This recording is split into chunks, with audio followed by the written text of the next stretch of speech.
Inside this room, all of my dreams become realities, and some of my realities become dreams. What in the wide, wide world of sports is going on here?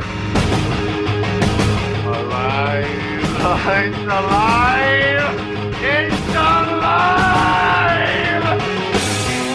You are listening to The Wilder Ride, getting wilder by the minute. Here are your hosts, Alan Sanders and Walt Murray. Hey everybody, welcome back to the Wilder Ride Listeners Lounge, a chance for us to kick back, relax, and do something different in our third season. If you're just joining us, well, you don't know any different, but if you've been with us through our first two seasons, you know that this third season, we turned it more into a guest-driven show rather than looking at a movie a minute at a time. We're actually examining the life of a guest one moment of their lives at a time. And as you heard from the intro, I'm your host, Alan Sanders, and as always, joined by my fabulous partner in crime, Walt Murray. Walt, how you doing, buddy? Hey man, I'm doing good. How about you? I'm great. I spent a lot of time since the last episode getting some of the honeydew list accomplished, and I'm actually sitting in what is now officially my brand new, I say brand new, it's the same room, but completely renovated office that is now my office/recording studio. Yeah, very nice. And I've seen the pictures, and it looks pretty impressive. I'm quite happy with it right now. It took a lot to get all the flooring in. It took about, as I said, and I think in the last episode, about 6 hours to prep the floor. It took over 10 to get everything in, because when you're working around multiple door frames and trying to settle in so that way you don't have any gaps, it takes a lot of measuring, a lot of precision cutting, and a lot of patience. But I got all the flooring in, and all I have left to do is decorate the room a little bit more, add some acoustic tiles to try to maybe keep some of the reverb down. But I'm set to where I actually can bring up to 3 other folks over, post-COVID. Right. And we can record live in my own studio. Well, and actually, since it's Georgia, I think it's 10, right? Actually, yes, you can come over right now. Why don't you come on over? Yeah, we'll just get the whole gang and come on. Yeah. I'll just monologue. By the time I get done, you'll be over. Yeah. Yes, I've heard you monologue. That is true. I'm about 45 minutes away, so you're going to have to limit yourself. I'm going to have to cut it short. I have to figure out what to cut. All right. But, we're heading into the holidays. This is actually going to be our final episode of the 2020 year. Season 3 comes to an end. We're going to have a great guest coming up in just a little bit. But before we, kind of set the stage for the guest, this is our chance to kind of kick back and talk. And how's your holiday shopping coming along? You all done? Oh, sure.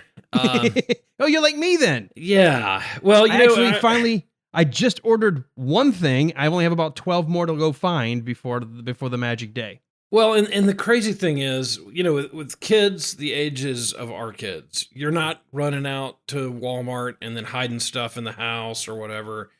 It's, I'll just take cash, or or they're like, oh, I put it in the Amazon shopping cart already. So one of my daughters has probably packed about, 20 or 30 things into the cart. And I'm like, no, you can't do that. So it's different now than it used to be, where they sit down and give you the list and you go hunt around for everything.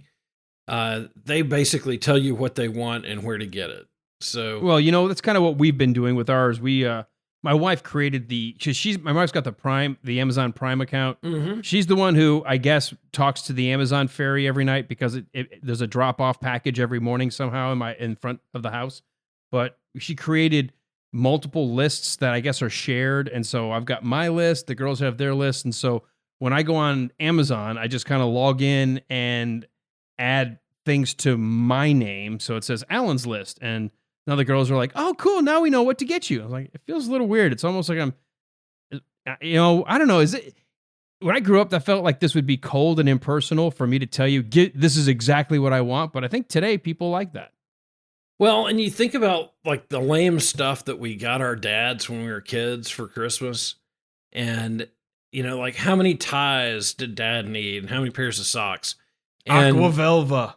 Yeah, I would rather get a book that I want or something like that. That's true. One of the things my girls realized that I have an affinity for single malt Scotch. So I hit my 50th birthday this year. They bought me. I think I told you this when we had the episode a few weeks back. They bought me an 18-year-old Scotch. They say, well, we all had to chip in for it. We didn't know how expensive this was. I said, girls, this was the best gift you could have gotten me. I love it already. It will last me all year, and you could not have picked anything. This was perfect. This is money. What kind did they get you? It was a Glenfiddich 18. Yeah, that's hard to beat. Oh. Yeah, I like the more complex oak kind of Scotch flavors. I got a buddy of mine who loves more of the real bog-tasting peat moss kind of Scotch. Yeah. And I tried it the last time I was with him, and I don't know, do you remember the old Absorbine Junior, like our dads would put on? Yes, that's I what do. It not only smelled like, but I imagine that's what it had to taste like if you ever tasted Absorbine Junior. I didn't like it at all. He loved it. And he didn't care for mine. He goes, oh, you've got all these kind of like oak flavors and undertones and I'm like, yeah, I like a complex flavor. I don't like just moss. I'm not like peat moss. I mean, just like tastes like I'm drinking bog water. Right. Well, I'm more of a bourbon drinker and a moonshine drinker. If I'm going to drink something hard, I would rather have bourbon or moonshine. Now, I'm a bourbon fan too. I did get some Woodford Reserve for my birthday from another guy, and I thought nice. That was an okay gift too.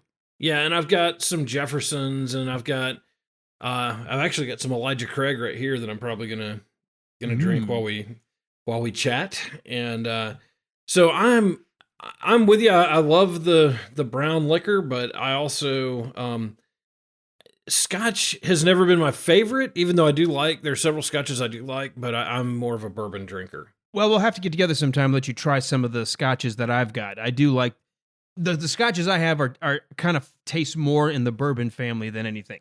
Gotcha. Okay. So you're drinking stuff that is a little bit more complex. Yeah. I love it. So, I took us on an offshoot there. We were talking about just clicking and ordering things.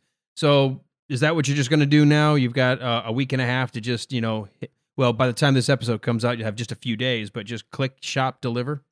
That is me, man. If I can avoid them all, I'm going to do it. What about the wife, though? What are you getting her? I have no idea. Whatever she tells me to get her. You could say it right now. She doesn't listen. That is true. That is true. I have no idea. We usually get, what we've done in the past is we get stuff for the kids, and then in January we go get each other something. And oh, really? That way we just don't have to worry about all the craziness. We don't have to worry about, any of that stuff. And the prices are usually lower. So we've always just kind of made it about the kids. This is probably going to be the last time we really do that. But well, you've got at least one in college right now, right? Yes. Oh, wow. Yeah, you're catching up to me. That's funny because you're a couple years older, but all our kids are already out of the house. Yeah, you got started young.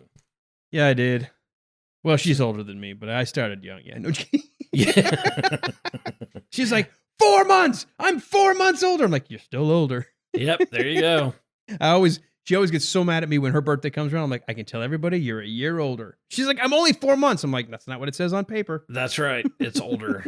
You're older. You're older.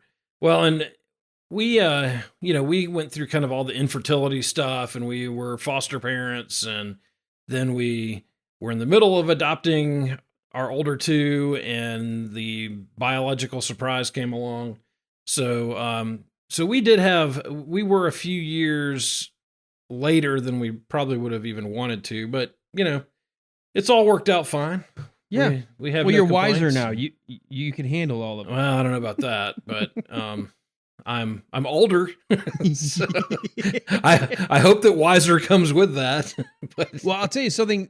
I think I told this story before. I don't know if it was in the podcast or I know I've told it on the radio, where we had this idea when the first one went to college and we started to feel like, okay, there's not quite as much tension in the house. And then the next year, the second one was off to college, and we said, this is getting great. Like we have almost too much room now. And the plan had been, well, as soon as the fourth one gets her butt out the door, let's sell the house, downsize the house, maybe find some place that's got a lot more land so we can just be out and about, maybe get some horses, have a bunch of property, be out in the middle of nowhere. Well, all of a sudden, when all the girls came home for Christmas that third year, when the third one had gone to college and it felt kind of empty, my wife goes, I kind of want to have the house everyone comes home to Christmas to. I was like, well, what does that mean? We're not selling. Which is why I'm doing all these projects. I was going to say, you're remodeling instead. Yes. But what that does mean is, even though all our girls are out, they're all coming home for Christmas. So we'll have them all here Christmas. I think half of them are getting here, or most of them are going to get here midway through Christmas Eve day.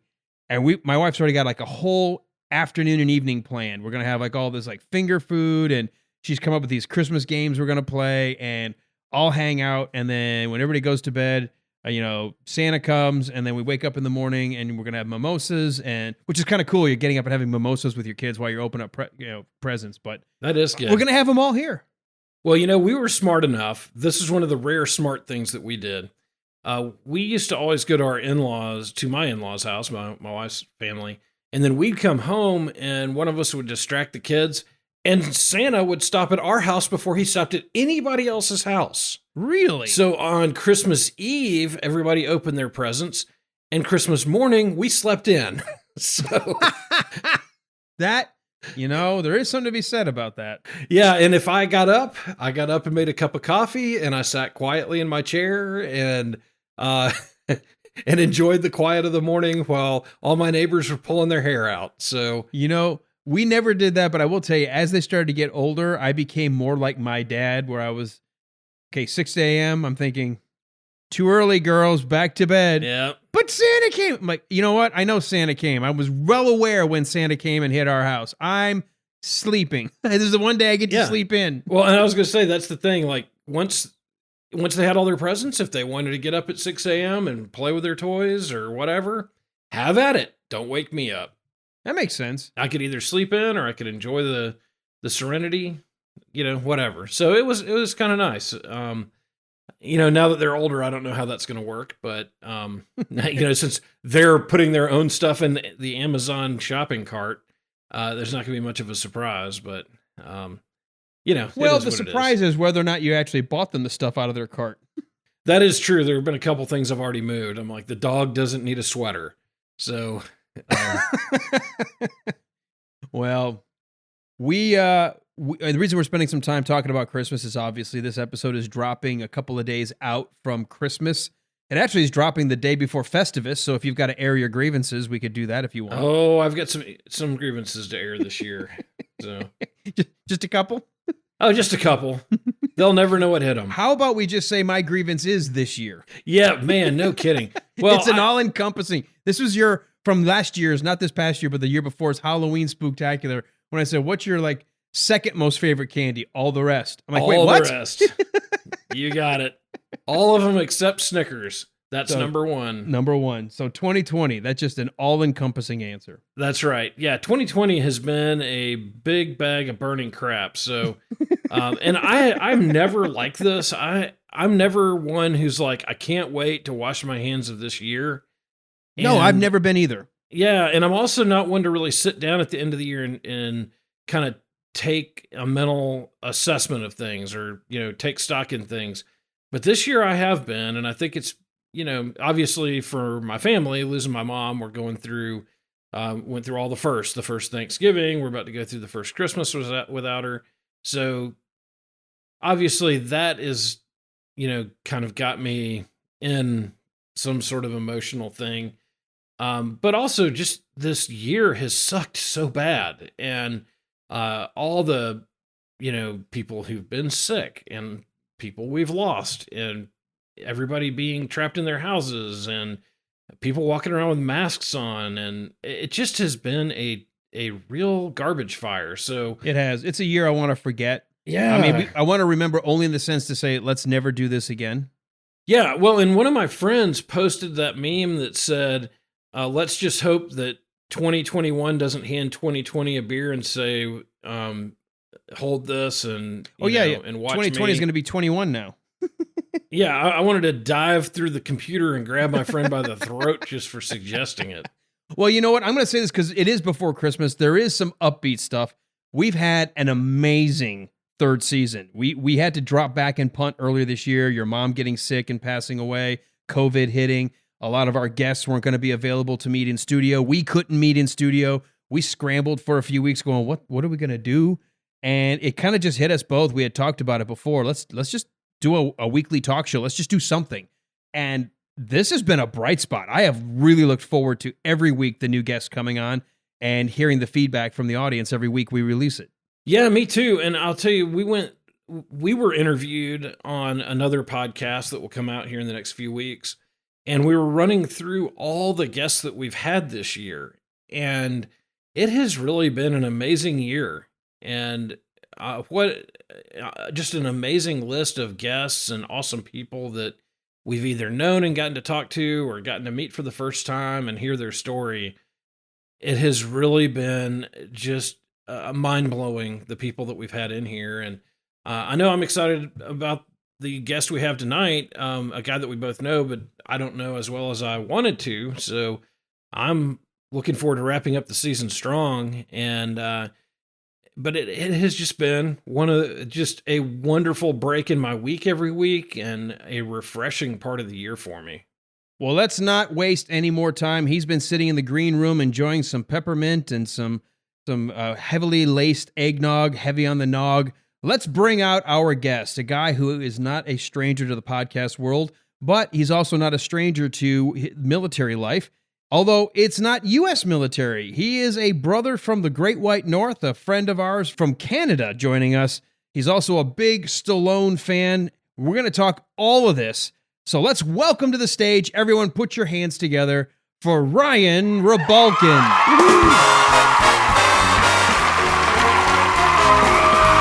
Ryan, hey man, how are you? Hey guys, that was quite the intro, and the green room is a wonderful experience. Boy, I'm feeling pretty full here with that eggnog. We strive to give everyone the feeling like they're in Hollywood, like they're on the Tonight Show, getting ready to come on, and we just hope that we do it in such a way that you'll want to come back someday. Yeah, well, let's keep our 2 meters distance, and we'll be fine. 2 meters. You can tell he's not from he ain't from around here. We weren't sure what Canadians eat. We were able to get some Molson Golden in there, but other than that, we were kind of stumped. So hopefully the food cart was to your liking. It was perfect. Thank you so much, guys. All right, well, let's go ahead and get to it. First and foremost, you are a proud member of the Canadian Navy, and military life is something that Walt and I both respect and revere. We honor our military veterans in our country. We the two of us respect everyone who spends time in service, whether it's a lifetime, whether it's a short stint, half their lives, whatever they spend. It's an honor to serve, but it's also an honor to meet the people who have chosen to serve. I did my bit with the U.S. Navy during Gulf War I, so I spent my 6, it was supposed to be 8, but I ended up getting a short call because my MOS went away, my military specialty. Basically, I was in intelligence, and they started realizing computers could do what I did faster. Oh, I was going to say, they got rid of military intelligence? They didn't get rid of it. They just got rid of me. So I wanted to start first and foremost, because we'll get into the podcast, we'll get into everything, but you are still an active member of the Canadian Navy, is that correct? Yeah, I've been serving now for over 17 years. I did join a little bit late in life compared to some of my fellow members in the forces. I joined at 27, so I'm now 45, going on to my 18th year. I love being in the military. I love the people. I think that's always the highlight: is the friends you make, people you serve with, people you deploy with. The Navy is a special beast. Anyone that's in the Army or Air Force that might be listening to this episode who know me, we know the jokes they throw the Navy way. We get our soft beds and 3 square on the ship, but it's a different kind of stress being on a ship. It's a different kind of mental health stress, or being away from your family, being deployed. We're out a lot. When you're on an active ship, you're away from your family quite a bit. Mm-hmm. Currently right now, I'm in the process of moving back to British Columbia, back to the naval base there in Esquimalt, because I'm in Quebec at the basic training or drill. I'm a drill instructor right now for you American folks. That's what you'd call us, but we refer to ourselves here as basic training instructors. And I've been doing that for about a year and a half. And it's been actually the highlight of my career in many ways, working with the recruits coming in. So you're like are you truly like boot camp drill, yeah, or is it after they've completed boot camp and now you're taking them through their sort of their A school or their initial, specialty training? No, this is whether you're a cook, Navy, Army, Air Force, no matter the trade, this is your basic training. So basic weapon handling, basic Army tactics, which is all new to me anyways. Like I hadn't done it since I was in basic training, but we teach them drill as well, like the actual saluting on the march and weapons drill, and we take them to their other classes from outside agencies, and we yell at them and all that good stuff, and and it's fun. But I truly, honestly enjoy working with the recruits. Seeing them come in as a civilian, all scared and kind of trembling a little bit, and not knowing their left from their right, and then watching them graduate 10 weeks later as military members of the family, going on to their respective careers. It's kind of fun to be the first image or the first experience they have in their career. Not to say it's me, but I take it very seriously is what I'm saying. I take their experience in basic training very seriously. I want them to succeed, and I want them to leave the school to their respective trades all the better for it and for the Canadian Forces. Well, having been on a ship, I'm sure you understand how important it is that they get it right out of the gate. Yeah, well, some you can't save. True. I want to just add a comment here, and then we can dovetail back to you about talking about recruits that can't cut it. Okay. I was just amazed that there were certain people that would join, like for example, the Navy, and maybe not have the skills that they needed to be in the Navy. They didn't have the shipboard skills or the knowledge that they were going to be at sea. And I was like, you didn't join the Army, you joined the Navy. You're going to be on a boat. You're going to be on water. You should probably know if you've got an affinity for that before you join. Yeah, it is. Well, it is interesting. Like we have I see Army guys go through and Air Force guys go through, and not just the Navy. It's all the elements in the Canadian Forces. And I will admit, it's sometimes when we graduate some of the recruits, I'm like, oh boy, I guess the next unit will take care of them. Like they're able to pass basic training, yes, but then you wonder. There are times where I wonder how this individual might do in their respective trades. But we're all humans, and we all have different abilities, I guess. And I wish everyone the best when they leave the school, but sometimes you wonder for sure. All right, now, and this is something because Walt may or may not know much about Navy service. I know his dad was in the military as well, serving in Vietnam. We had him as a guest earlier this year.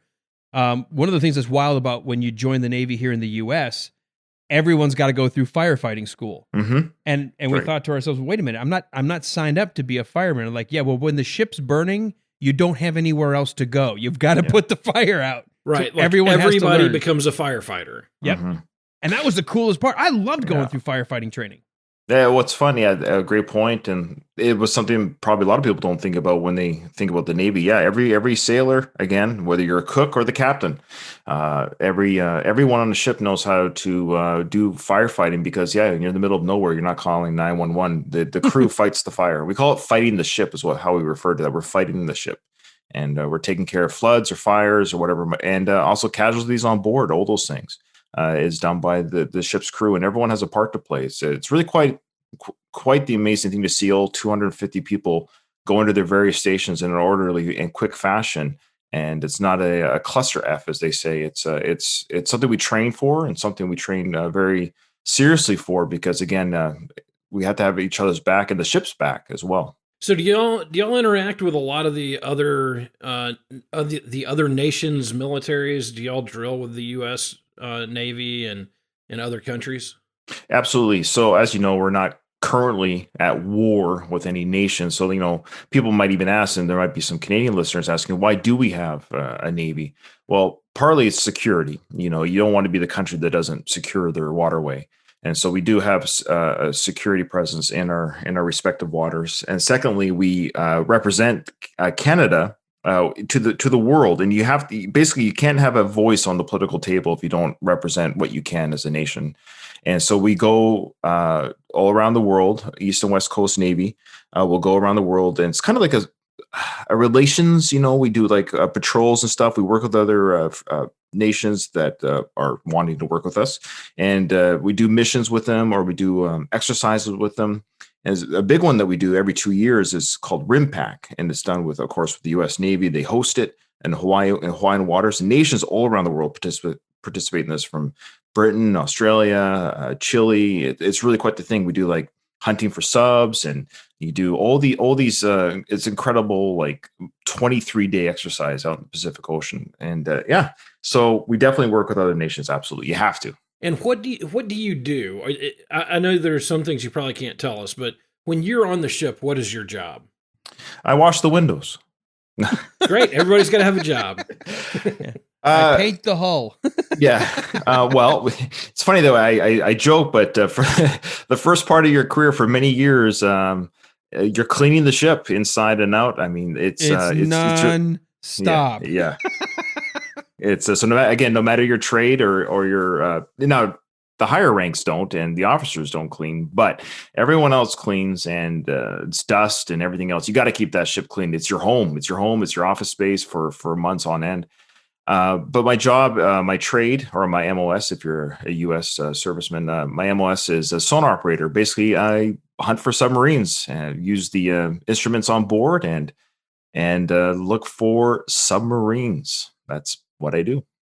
So, we've seen all the movies, Hunt for Red October and Crimson Tide and everything. How close to accurate is that to what you do? Well, it's funny. I actually just rewatched Hunt for Red October like a couple months ago. I hadn't seen it. I don't think I've seen it since I've been in the military. So it's been over 20 years. And I was actually kind of surprised about how much of it's kind of, I wouldn't say accurate, but how much they kind of got right, or they have to glamorize it and dramatize it for a movie. It's boring. If you're to film my job, it's boring. So, and they don't talk quite the way we do when we're doing the job, but the things that they were talking about, I understood, if that makes sense. I got what they were saying. Sure. It doesn't quite represent the job, but basically what we do is we do listening, but this isn't any secret trades. You can look this up on Google. Like when the ship pings, you hear that ping, what that's doing is it's actively trying to find something. So when you ping, the enemy hears you. So it's not really a good way of being quiet. You're obviously making noise. It's like a bat makes noise and the reverb comes back and we say, oh, there's a contact there. It's from that distance or whatever. And then but what a lot of the job actually is listening. And that's done through the computers. The computers bring up some images, and we have like a hydrophone that goes behind the ship that listens to the water, and these images, and I can't describe them, but they come up on the computer screen, and we basically, like a needle in a haystack, we cipher through the spectrogram image and we're able to decipher if that's a submarine or not based on what we see. And we can tell if it's a diesel, if it's a nuclear sub, if it's a surface ship, or if it's a whale. And that's pretty common throughout all the navies in the world. That's not any big trade secret, but that's how it's done. Is they look at a spectrogram and they are able to say, "Hey, that's a sub," and that's how deep it is, or that's what nation it's from. It's quite the it's fun in that sense to kind of piece together a puzzle. That's wild. I mean, and the thing is, with Hunt for Red October, I would have at least thought, and from my experience, a lot of the jargon was correct. Tom Clancy, I thought, did a good job. Probably the book better than the movie. The movie has to be a little bit faster and more Hollywoodized, but I thought they did a fairly good job with the kind of jargon and sort of the roles and expectations on a fellow submarine. Yeah, and that's often what they show in the movies. They show what we call pinging, or the active sonar making the sound in the water, because it's more fun to watch that on screen. So anytime you see that, but 90% of your job as a sub hunter or sonar operator would be listening. You're not just making active noise in the water. So, but that's boring to film. Right. It's just, hey, what's he doing? He's still sitting there. He's just sitting there listening, and looking. Still sitting. Yeah. But you know what's cool about what they did in Red October, which I think goes to somebody in your field. If you develop an auditory specialty, you can hear those things and differentiate those things. And of course, now computer software helps. But I love how they make it look like the more you've done it, the more you've lasted in that field, the more your experience, and it shows that you've got value the longer you've been in that job. Yeah, I've almost been in long enough now where it almost looks like I know what I'm doing. Pretty soon they're going to ask you to leave, just as you figured it out. Just as you figure it out, you retire. Yeah. Well, let me ask this, because we kind of went straight to the Navy, and I love it because you're telling us about you being a DI right now, or that's what I would call a drill instructor, basic instructor. training these new recruits on how to handle just like the fundamentals. Mhm. Do you spend time with these guys explaining? Like, one of the things that drove, maybe back it up this way. One of the things that I thought was funny when I joined, because I already had, my dad was career military. I kind of already knew what to expect. And I had to actually stop myself from laughing when I realized what the drill instructors were doing. But Right. these guys couldn't understand, why are we folding shirts a certain way? Why are we making a bed a certain way? This is so dumb. Like, you don't get it. You got to learn how to do the same thing the same way, exactly the same as everybody else every single time, because that's how a military works. Yeah, no, that's a great question. Yeah, we certainly do that. The beds have to be made a certain way. The layout in the locker has to be a certain way. So it's a combination of everyone's the same, just like you're saying. And something as basic as ironing a shirt or polishing your boots or making your bed or having your kit laid out in a certain way. It's a combination of no one's special. And that's the big thing, is like, we let everyone know everyone here is equally useless right now. And that is a good lesson to learn. Yeah. But what I actually teach them is, what I say to them, this isn't in the black and white, but this is just Ryan. What I try to instill upon them is, you're no longer a fast food worker. You're no longer, whatever job or experience you had before joining the military, this is a different life. And so it might seem inane to you or silly that you have to have your bed folded in a certain way, or the sheets actually shaped in a certain way. But the whole idea is this is not a normal life. The military life is unique and it's different, and you will be told to do things that you don't understand. And so it's important that you follow orders without understanding necessarily the whole picture, because I don't know what the captain's thinking when he tells the ship to do a certain mission. I don't necessarily know all the movie. That's the captain's job. He knows all the moving parts. He knows how it all comes together. I just have to know my job. And if my job is to make my bed a certain way, then I better do the best I know how. And then when I've done my part, I will then go to my partner and say, hey, do you need help? And that's the teamwork aspect. So that's what we instill upon the recruits, is you don't question necessarily everything. And there are times where things will be explained to you. We're not saying that things aren't told to the recruits or to ourselves in the military, but that's where that chain of command comes in too, the need to know. So all these things, you have to understand, civilians, when they come in off the streets and they go into the military, it completely knocks them off their feet. And you have people who quit or voluntary release within 24 to 48 hours because of the shock right away of being yelled at, and they're marching right away. And it's just, you are no longer a civilian. You are a military member. And it's a shock to a lot of people. But you know what you explain, well, hopefully what they learn along the way is, nobody's going to care in war if your shirts are folded a certain way. The point of being in basic is to teach you, we're all going to learn to do the same job the same way. So that way, if you have to do that, whatever the real job is, you understand the importance of it all being uniform. It truly means working together in concert. You're the military. You're working a whole bunch of individuals working as one. Yeah, it's a fine line between, we don't want people to lose. That's the other thing. People think we're trying to make them lose their individuality, like the Borg in Star Trek. That's not the case at all. It's like, we want you to be individuals. We want you to bring to the table your strengths and your weaknesses, and we work together with that. But at the product is the uniformity. Right. You still have to execute together. You can't be doing the same job 10 different ways.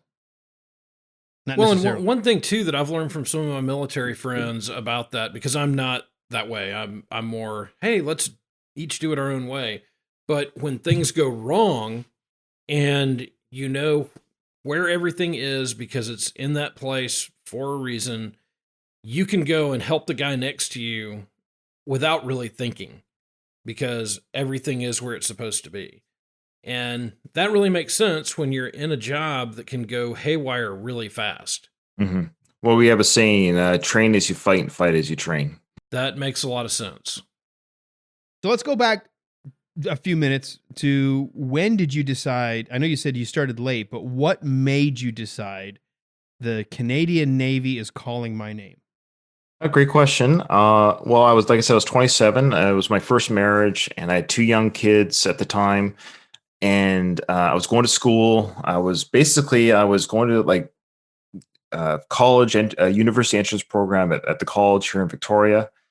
And I was 26 at the time, and I was like, oh, this schooling will never end. I was like delivering pizzas, and I had 2 young males to feed. And basically, it was like, I need job security. And this just, even when I get my quote unquote degree, I don't know what it's going to get me. I could be waiting for who knows what. And someone suggested, why don't you just try looking into the military? And so basically, I joined. And after 3 years, I renewed the contract to a full 25. And I will admit, like, the job security is a huge. I'm not a dreamer. I'm pretty pragmatic, and I just wanted something that would. I got dental, medical. It pays the bills, and but like I said, I've met incredible people in the process, and I've been around the world literally, and so. But that was the start of the genesis. Was I've got a family to take care of, and I need dental, medical, and a steady paycheck. Wow, that's incredible, because a lot of times people make the mistake of having the family after they get their first assignment and they don't know how to handle military life. You already had the family. That had to have been a strain, because you talk about ripping yourself out of the normalcy of civilian life. I mean, you had everything turned upside down, but so did your family. Yeah. Shout out to shout out to my ex-wife, but no, she was very supportive at the time, and anyway, she still was, despite the the marriage didn't work out. That's life, but at the time, she was very supportive of me joining the military. And the boys, it's funny, they're adults now. They're 22 and 20 now, from my first marriage, and I've asked them, like, do you remember when I was away all the time, or when I went to basic training, when I went sailing? And they actually don't even remember. I mean, Wow. they were 3 and 5 when I joined, but it's funny, like, we worry as parents, like, oh, my kids are going to be so affected by me being gone all the time, but they could care less. I mean, maybe they missed me at the time, but as adults now, they don't have any kind of residual, like, trauma that their father was away. And so that kind of gives me a little bit of, calm now, because I have a family again now. I'm currently married now, and I have young kids with my family now, and the same idea is I feel better about being away a little bit, knowing that, hey, it didn't traumatize my older kids. I don't think it's going to traumatize these ones. Even though I miss them, I just kind of know when I'm gone, it's not really having crazy adverse effects on the kids. Now, And y'all have a house full, don't you? Well, like I said, I have 2 from the first marriage, and there was a time that all 6 kids were in the house at once, but they've moved out, the 2 older boys. And but yeah, we have four in the house right now. So, but today's Navy is a little bit different than when you even first joined. You can have video calls with your kids. There is internet. There's a lot more connectivity when you have downtime, with your downtime, to be able to connect than you did when you even first joined. Yeah, absolutely. The internet on the ships, it's not that new. I mean, not that old. It's just been there for a year or 2. But yeah, definitely it helps with the mental health for parents to reach out to the kids, or for sailors to talk to their loved ones. There's a lot of it's just, you don't do video cam on the ships. There's not enough bandwidth, but in the common areas, yeah, there's Wi-Fi, and people can sit there and chat with their friends and family on Facebook Messenger or what have you, and definitely touching base that real time, and not even occupying the email, like computers for emails. People can just go grab a coffee and talk to their wife and then go back to work. It really helps with the mental health. Absolutely. Yeah, absolutely. All right, let's shift gears a little bit. Unless there's something else you want to add about military, and of course you can throw in as you go along, because that is your career. There's something else that actually aligned our paths, or actually, well, I guess maybe made our paths cross, and it had nothing to do with the military. It had everything to do with podcasting. Mm-hmm. When did you get into being a podcaster? Well, my brother Ruben, he'll come up a little bit in this story, but he actually on his own about 4 years ago started his own little podcast, and I was listening to them at the time myself, and I couldn't believe it. Like, oh, my brother's doing a podcast. What? This is crazy. And so I would listen to it, and I enjoyed what he was doing, and I was thinking to myself, if my brother, no offense to my brother, because it's not, but if my brother can do this, I want to do this. But I had no idea how to host one. I had no idea what to use to record. And some might argue that's still the case 4 years later. So I called him up and said, look, I've got an idea. I'm a huge Stallone fan. I'm a huge Rocky fan. And I already kind of Googled, there was no Rocky podcast. And so I said to my brother, Ruben, I said, look, I have no idea how to do a podcast, but I want to do a Rocky podcast about the franchise. And And he thought by me asking him how to do a podcast that I was inviting him to co-host with me, which was not which was not the case. But I didn't have the heart to say, well, no, I didn't necessarily want to do it by myself, but I wasn't necessarily inviting him to do it with me. But he just said, yeah, let's do this. And I'm like, oh, I guess we're doing this. And that's how it started. He and I did the what was called the Rocky series podcast, which runs still today. We're on currently our 7th season of that podcast. And each season, basically, long story short, each season covers, kind of like you guys with the minute by minute, but each season covers a movie at a time. So season 1 is Rocky 1 and so forth and so forth. We're now covering Creed, which is season 7. So how did you get into the Rocky franchise as being what you were interested in? Well, I'm 45 years old, born in 75, and just being a young kid, I loved the Rambos, I loved the Rockies, and I became a Stallone fan. He was kind of like at the time, he was like my John Wayne, right? Like our father's John Wayne. He was my bigger than life on screen. It was back in the 80s with muscles, Muscle Man, Arnold Schwarzenegger. As a young boy and a teenager, that's kind of what I gravitated towards for action films. And I loved Sly. I loved his persona on screen. I loved his story about how the Rocky movies came to be. And at the end of the day, I loved the heart of the Rocky films. They're my favorite film franchise of all time. And I wanted to pick a topic, something that I would have fun talking about that I didn't have to prepare for. Oh, little did you know. Yeah. Well, yeah. And it's kind of the ongoing joke on the show is we do very little prep, because what we do is we have a what's a layout, like a plan for the show. Like I said, each one covers the movie in order each season. So we definitely go over each scene by scene or talk about the movie as it goes through, one episode might cover 10 minutes of film or whatever. And so that's the prep work. But when I have my brother on, or when I have guest hosts on or guests on, it's just us talking about that part. Again, like the minute by minute format. Long before I knew about the minute by minute format, we were doing that. We were doing that with the Rocky franchise, not knowing that minute by minute was going to happen. But we don't go minute by minute. We kind of go segment by segment as in the chronological order of the films. So, okay, I know it's maybe similar to what Walt said. So you decided that for the first season, did you just get good feedback? Did you just decide we're going to do all the movies? At what point did you decide it was going to be more than just the first Rocky? Yeah, I think the intention was always, I think from the beginning was always that we were going to see this through. And part of me is like, I can't believe I'm still doing it sometimes. And I can't believe people are still listening. But like any TV show, I know I've had listeners come and go. It's interesting how listeners think of a TV show, like Walking Dead, for example. The Walking Dead, which I personally still love. The Walking Dead is still running. But I know people aren't watching it anymore, but they're still going. And I think that's happened with our podcast, but people have jumped on board. Like I'm still getting people still daily going back to the first episode and listening from the beginning. And it's insane to me, because now we have like 300 episodes and there's people that binge those episodes. It's insane to me. So I think at the very beginning, I knew I was going to cover the films, but I had no idea that it was going to become what it became. It became bigger than I ever thought. Well, the cool thing about doing the movies, because I love what we've done here in our 3rd season. I love having you on. I love doing this, having this kind of conversation. But it can get stale or get old after a few years, because you're moved on to a new year. Is that person still relevant? Whatever. Whereas the movies, if I stumble across your Rocky podcast, and let's say I'm a brand new person listening, I'm like, oh, there's a podcast that he's going to break down the Rocky franchises one movie at a time. It's still Rocky. It doesn't matter if I'm discovering it today or 10 years from now or whenever, because the movie's already in existence. It's not like it's news that has aged and we don't think about it anymore. You either love the movie or you don't. And that's what I loved about our first 2 seasons that we did for that same reason. Like if you love Young Frankenstein, you can go back to our first season. It doesn't matter 10 years from now. Right. It's still Young Frankenstein. Exactly. The podcast is evergreen, as they say in the industry.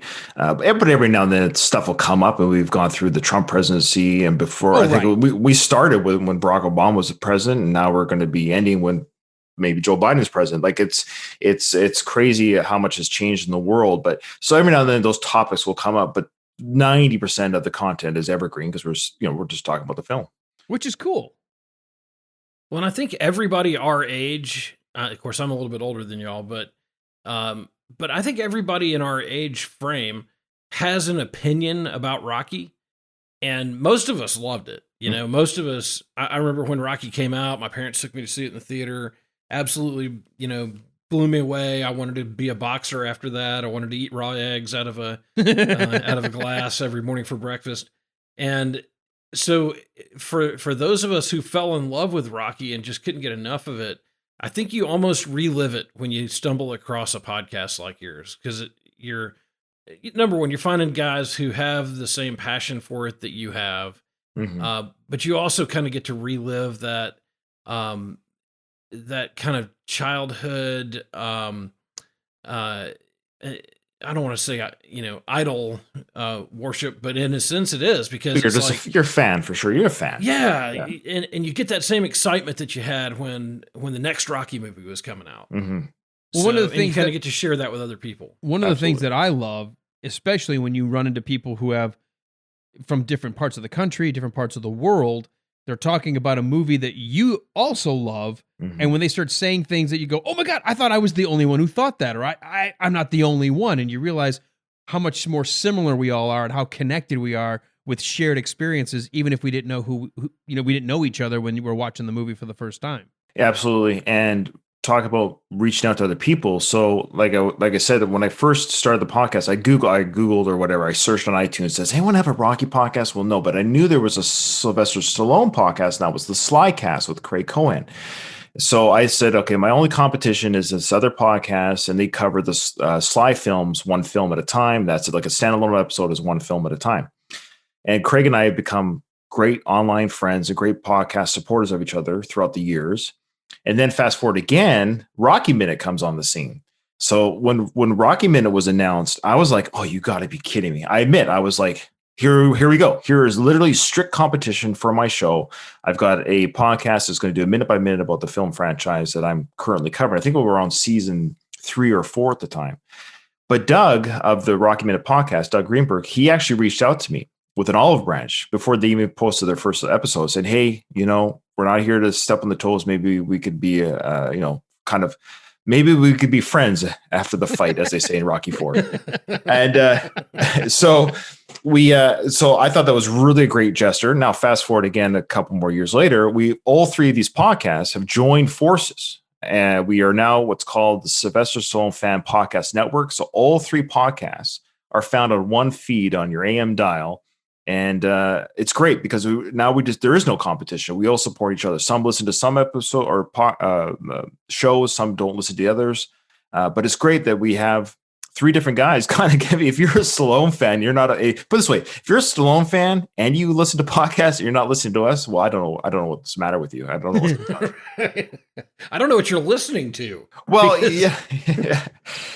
So it's been great. So shout out to those guys, Doug of the Rocky Minute, and of course Craig. We call him the OG of the Slycast. Well, and I've listened to some of the stuff that y'all have done. Of course, y'all get on YouTube every once in a while and do a live discussion of different Stallone films, and I've really enjoyed listening to some of those and watching y'all live. And y'all have even had me on a couple of times, without any prep work at all, and harassed me about one of my opinions. But I think was it Cliffhanger? Cliffhanger, yeah. It's ridiculous. It's absolutely the silliest thing I've ever heard. But continue. That movie, man, it is so bad. Stop. It's just so bad. Now you see why he doesn't edit and not trusted to do anything else. But you know, when y'all were talking about, I can't remember which movie y'all were talking about when you brought me in on that. But Stop or My Mama Will Shoot. Oh, that's right. Which is, you know, equally kind of in that same layer. Oh, wow. But you know, any Stallone movie is still better than most other movies out there. You're having fun. Yes, You're having fun. You said Cliffhanger was worse. Cliffhanger's not good. Would you stop? You were embarrassing this show. Yeah, that's a very hot take. It's a stance that very few. Look, I admire his courage in the face of the rest of the Stallone fandom just shaking their head at Walt, saying, "How could you say that about Cliffhanger?" But you know what? That's fine. That's fine. He's allowed to have that opinion, as wrong as it might be. Look, everybody has the right to be wrong. Well, and you know, it's when you look at all of his other movies, and then you stack those 2 up, it's like, you know, all these great movies. I mean, the Rocky series, Fist, Rambo, you know, all the stuff he's done, and then cliffhanger. It's Oh my God, it's like a you flat need tire. to just stop. Cliffhanger Yeah, I is know. really good. I know. When's He's the really last time dying. you He's watched dying it? on this hill. Yeah, he's gonna die in this. He's gonna die alone because I'm gonna get a new pod. Hey, what are you doing when you're on the ship? You want to be my podcast partner? Yeah. Do you want to sit in the common area and do a podcast with Alan? Yeah, you only need 2 hours a week. I'll do all the editing. I'm used to that. Oh, that's true. So, what are you going to do next? Are y'all going to continue to cover the Rocky movies, do Creed 2, and see what happens from there? Or Yeah, what so are you gonna do? we're probably 2/3 of the way through the Creed film, and after that, season 8 will be Creed Part 2, and after Creed Part 2, we are going to roll into the Rambo franchise. Oh wow, Oh, great. And so the podcast will be relabeled, like our feed will be relabeled just the Rocky and Rambo franchise, but with the subtitle, it's a long road. huh? Well, that'll be excellent. Or That'll you know be what? great. You could have the military tie-in and call it a little R&R. Yeah, there you go. Yeah, so that I'm excited for that. I'm actually really excited to start the Rambo, but we're getting through Creed. I have my problems with it, and we talk about that on the show. But I'll leave it at that. But and Stallone is not the problem. I'll just leave it at that. Well, let me ask this for folks listening, because we come out of the movies by minute tradition as well with Mhm. our first 2 seasons, where each minute of the movie is an episode. So if the movie's 107 minutes, then you get Right. 107 episodes, give or take a bonus along the way, or a prequel to warm things up, kind of a pilot. How do you break it up, and how often do your episodes come out? Right now, because I actually do 2 podcasts. I don't know if you want to talk about the other one Oh, yes, we after. will. Okay, so right now it's both the 2 podcasts that I run. They're both bi-weekly, alternating. So it used to be weekly, but now it's bi-weekly, just because I just don't have the time to edit and record 2 episodes a week. It's just too much work. So it is bi-weekly. And I wish it could be weekly. I wish I could clone myself and have both shows weekly. But for the sake of my marriage, it's bi-weekly. Yeah, but you're Probably still doing wise. a podcast a week. It's just one episode for one podcast, one episode for the other. That's right. Okay. So let's talk about your other one, because I had a chance to be on it recently and had a blast. Talk about the worst of the best. Okay, so again, we'll bring my brother Ruben. He was also he thought of this one. So this was his idea, and he did invite me on it. So to be fair, he did invite me on this one. For this one is the idea is everything, or no matter if you're a fan of Stallone or a fan of whatever artist, celebrity, it doesn't matter what it might be. There's a best of, right? There's a top of, best of, greatest hits, or whatever, or top grossing movies, or whatever it might be. So my brother, what he was doing one day, he was listening to a Pearl Jam album, and he was really loving the album. And he was like, "Man, this is my favorite album by this band, by Pearl Jam. This is my favorite album by them." But as he was listening to it, there was a song that came on. He's like, "Boy, this is just a horrible song." So he had this conundrum. He's like, "This is my favorite Pearl Jam album, but this song is absolute garbage." And he thought, well, wouldn't that be an interesting podcast idea to take something that's the best, but still pick something that's the worst from that best? And so it's kind of mutated in a lot of different ways from the original days. When we originally did the podcast, it was going to only be 20-minute episodes, but we've now mutated that to 2-hour episodes. And yeah, it just depends who you invite. yeah. I know how that goes. Yeah, Alan holds the record for the longest episode we've ever did. Oh, that's a shock. Now, I'm so surprised by in that. fairness, we were talking about an album that had a lot more tracks than a typical album. Yeah, that's right. So how we do it now, which segues nicely. So Alan, I invited him on because he was talking to me about the show. I said, well, would you like the guest on it?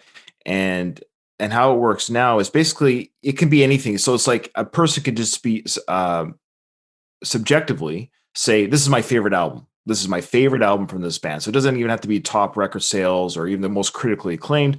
But if the person chooses the topic and says, I want to use this album as my favorite album, but even my favorite album has a track that has to be the worst, because we believe on the show of the worst of the best podcast, we believe that not everything's created equal. And I hate it when people say they can't choose something from their most favorite thing. There has to be something that's the least valuable player. If you enjoy every track the same, then I would argue then your listening experience is not valid. You can't enjoy every track the same. There has to be something that isn't the same rush or the same feeling that you had from the other tracks. Oh, we came really close with my album. You Yeah, that know we was- did. Yeah, I know you had a, well, I know you had a hard time. It was tough. So yeah, that's that one. That was a lot of fun because the reason why I personally enjoy that one, I would say more than my Rocky one. That's not it at all. But the reason why I enjoy that one too is because I know every week or every episode is just a whole new topic, so it's always fresh. Like I was like whatever the topic might be, and now I have rotating guest hosts, and I allow my guest hosts to kind of pick the topic. So I go into like, oh, I wonder what they're going to pick. And I know Walt, you're going to come on, I think in 2021, and we're going to talk about the Grateful Dead. Is that right? That is correct. Yeah. And so for Walt, I said for him, when it comes to music, it has to be a non-greatest hits album. And it has to be a non-live album. So basically for Walt, I said, what do you consider to be the greatest studio album by the Dead? And you had a hard time, I think, picking that one. I'm still a little torn. Okay. There are two that I really, really like. One of them is kind of interesting because it's more of a commercially oriented album. Sure. And so true Deadheads kind of get a little hacked off about that album. Right. But I really like it. And then there's another one that just celebrated its 40th anniversary. So anyway, but either one of those, I love both albums, and there is a song on both of them that I'm like, yeah, okay, Yeah, there's my song. Yeah, don't say it now. Don't spoil it. So yeah, but still, and like with Alan, I mean, still good songs. Still, that's all it means. Songs that I'll listen to.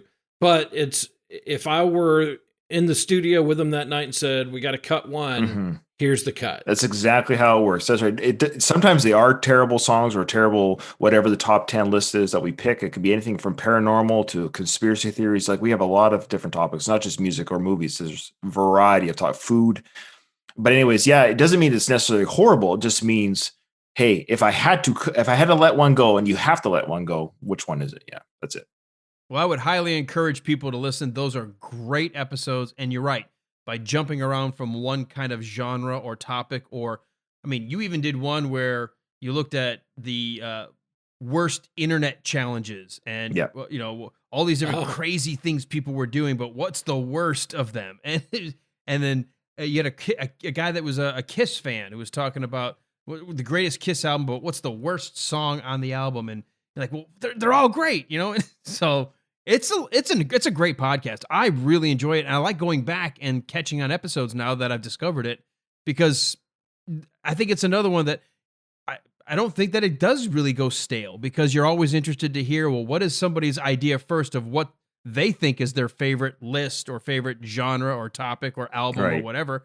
But then do you agree with them? You had a great episode talking about the Star Wars franchise, and I was listening to it, and you and I were like eye to eye on everything. And then your guest was like, oh, what's wrong with you, Ryan? I'm like, no, there's nothing wrong with Ryan. Ryan is absolutely right. So I'm like arguing along with the podcast with you, which is what I think you want with that show. You want the audience to almost be participating in the discussion. Absolutely. Couldn't have said it better. Yeah, I was going to ask you if you get much audience feedback, angry feedback particularly, on some of the choices that you and your guests make. Usually if it's more of a divisive one, and it's funny, it's usually on Twitter is where we get the feedback. No, Twitter filled with angry people? Yeah, go figure. Angry, emotional people ready to just say whatever they want without thinking? No! You must be using something else. The only negative comment that I've ever gotten about our podcast was on Twitter. Yeah, that's weird. It was one guy, and I don't even really remember what he said. I just kind of said, hey, thank you for your comment. Sure. And, I'll hunt you down and kill you. I mean, but it was like, well, it's just Twitter. So it was hard to take it too seriously, but I understood what he was saying. I do tend to ramble.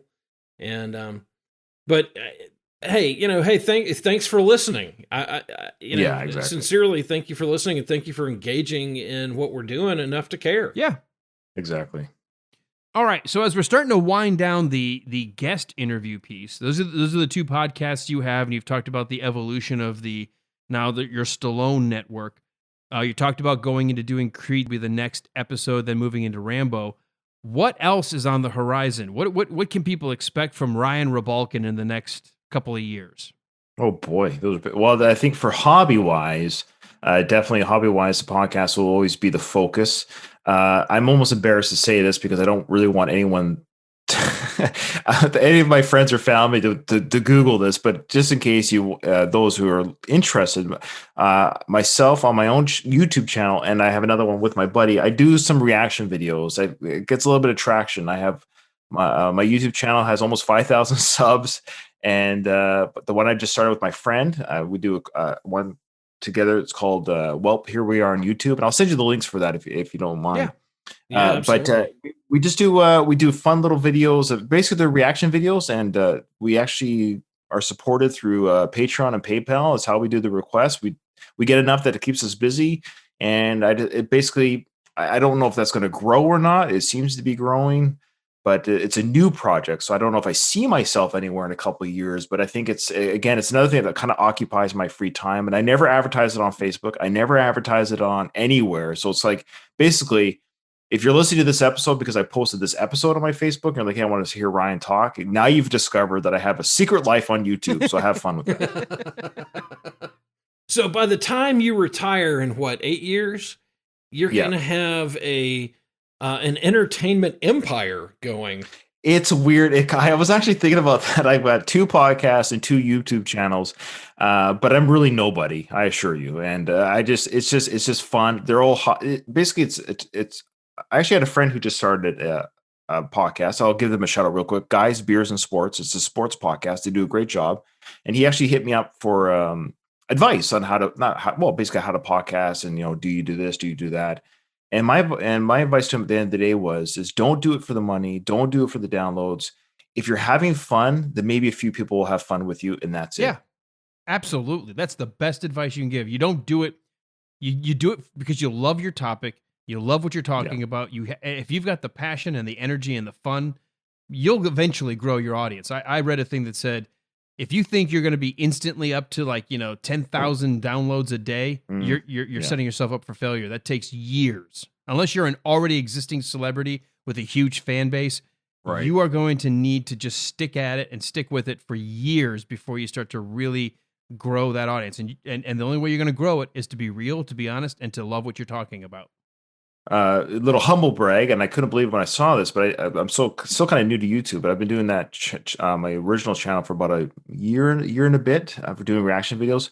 But it's hit over 2 million views on my channel, and I couldn't believe when I saw the numbers. I was really? like, that's awesome. Yeah, and again, it's just reaction videos, and if you go to the about, I don't know if the public can see it, but when I look at my about or tab or whatever on my YouTube, it showed views like that can't be right, and I was like, I guess if you add them all up, maybe, but no video is that high. It's just that's the collective of the channel. But even then, I was like, I can't believe that many people looked at me. I'm not that exciting. I don't know what people, but anyways, it's fun. Again, that kind of stuff is fun. But then I started the new channel with my friend, and we're just under 1,000 subs, and after a month, it's not too bad. We're growing a little bit. But again, I told him the same thing because he saw my channel. I said, I want to do this too, and I was like, I told him the same kind of expectations. Just do it to have fun. Don't expect anything. And if something happens, great. If nothing happens, it's just 2 guys hanging out talking about music and just have fun. Well, I got to tell you, one of the things, and I'll circle this around to the episode that I was on with you with the worst of the best. We picked an album that you had never heard in your entire life. And there's always that phrase you hear, you'll never get a chance to experience something for the first time. But with your reaction video, because you went ahead and filmed yourself listening to it to get ready for our recording, and we were doing Queensryche's Operation Mindcrime. I loved watching you listening to it for the first time, and in some way, it allowed me to feel like I was hearing it again for the first time, watching your reaction. So I think that's the addictive nature of that kind of format. And that's how that reaction channel started for myself. Was I was watching people react to stuff, and I was like, not to say how hard could this be. That wasn't it at all. I was like, oh, this looks like a fun experience to watch something for the first time that other people seem to enjoy. But the problem is, I already know so much, because I was watching videos of things like Motley Crue reactions, AC/DC, Aerosmith, Metallica. So I was watching young kids, and watching these videos for the first time. So I'm an old fart, and I'm like, I don't know what songs I don't know. but there's a huge library. I've been exposed to a lot of things I didn't know. And that, funny enough, Operation Mindcrime, when we talked about that on the episode, I couldn't believe I'd never heard this before, being a metalhead. And so, yeah, that I think that's the addiction, or that's the draw that people have on these reaction channels. Is they want honesty. They don't, and that's what I bring to the channels. I'm an honest reactor, and I'll say if I don't like something, which causes a bit of a stir, and also I don't overreact. I just listen, and I just say, hey, this song was cool. This was a lot of fun. I had a good time. Like, I don't overanalyze. I keep it pretty straightforward and simple, and I listen along. I don't stop the song either. I do a complete playthrough. And I just listen to have fun. People are just listening to music with a complete stranger. And I think for some reason people enjoy doing that. It's awesome. And there is some kind of a weird 21st century kind of way of connecting with people that you don't even know, but yet you feel like you're having the same shared experience. Yeah, that's it. Shared experience. That's perfectly said. Yes. All right. Walt, you got anything else? Well, again, Ryan, I think we could sit here and talk all night because a lot of your interests are similar to mine. But I guess the last question I have for you, what is your favorite Sylvester Stallone movie? Well, take away Rocky, of course. Rocky is his Mount Everest that will never be topped. But outside of the franchise, I think it's changed a couple times but outside of the Rambo and the Rocky franchise, my favorite Stallone performance was actually his performance in Lockup. Oh, really? Yeah. Which I would bet that a lot of people have never even seen that movie. It's a hidden gem, 1989. Again, check out our review of it on the Sylvester Stallone Fan Podcast Network. We actually reviewed that film, and I might have said during that review, it's either that for drama outside of Rocky and Rambo, and a lot of people say Copland. I know Copland. Yeah. And that's I wouldn't say that's an easy pick. It is. It's a wonderful performance. But for rewatchability, Copland's a hard one to rewatch. It's really it's kind of a depressing, but it's a darker film, and it's not one that makes you feel good. Where Lockup, it has a little bit of drama, a little bit of action, and it even has a score by Bill Conti, if you can believe it. It's a prison drama film that I think many people, if you haven't seen it, it's a great film that's aged quite well. And it's I missed you guys doing the YouTube live, but when you guys release it as a podcast episode, whoever mixes it usually puts in a lot of the sound bites and adds some things from the film of what you're talking about. Yeah. Okay, you. And I love it because when I'm doing stuff and I'm listening to you guys talk about the scenes, and then you'll insert it as something that I've done since the very beginning of our podcast. I always thought, hey, we're talking about this movie. Let's add the line we're talking about for context for people that may have only seen it once or haven't seen it in a long, long time, and at least hear it kind of in context. I just loved it because I felt like as soon as you guys got done, I was like, I almost felt like I'd watched the movie, and it made me want to go see it. So you did a very, very good job. Oh, thank you. I appreciate that. All right. Well, you know how our show works. When we get done with our guest, we always ask them if they want to hang out with us till the end. We always have a few more segments, and there's things that Walt's bringing that I don't know, and there's stuff that I'm bringing that he doesn't know, and of course you won't know any of it either, but you want to hang out and riff on some of the stuff with us? Absolutely. I don't have any news pieces. I have stuff for your last segment, so I don't have any news. No, that's okay. We would never expect our guests to prepare for anything other than tell us what you're watching, reading, or listening to. But we do have a segment we've got to get to before we get to our news, and that is our Bring Out Your Dead! Well, and unbelievably, the last Bring Out Your Dead of the year.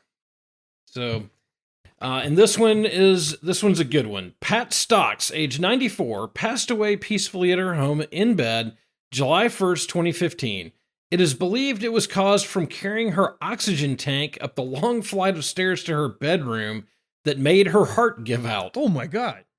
She left behind a hell of a lot of stuff to her daughters and sons who have no idea what to do with it.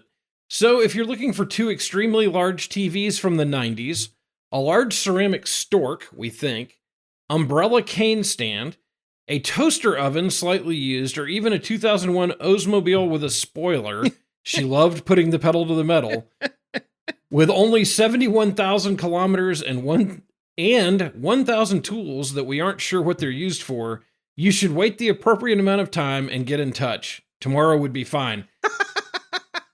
That's like the third time this year we've had that line in an obituary. So of people trying to give stuff away and saying, wait the appropriate amount of time, get here tomorrow. Now, did they actually write in the obituary that her heart possibly failed because she was carrying her air tank around? Yeah, I'm reading this straight out of the obituary. That is ridiculous. I can't believe somebody would write that. Why would you write the cause of death? She's 94. I know.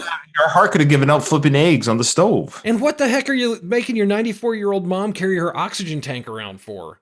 Can't somebody help her with that? Hey, look, sometimes these people write their own. That's true. I don't know if she wrote hers. Yeah. I don't think she did. My cause of death will be carrying the stupid tank. I'm going to go on a limb here that's not this example.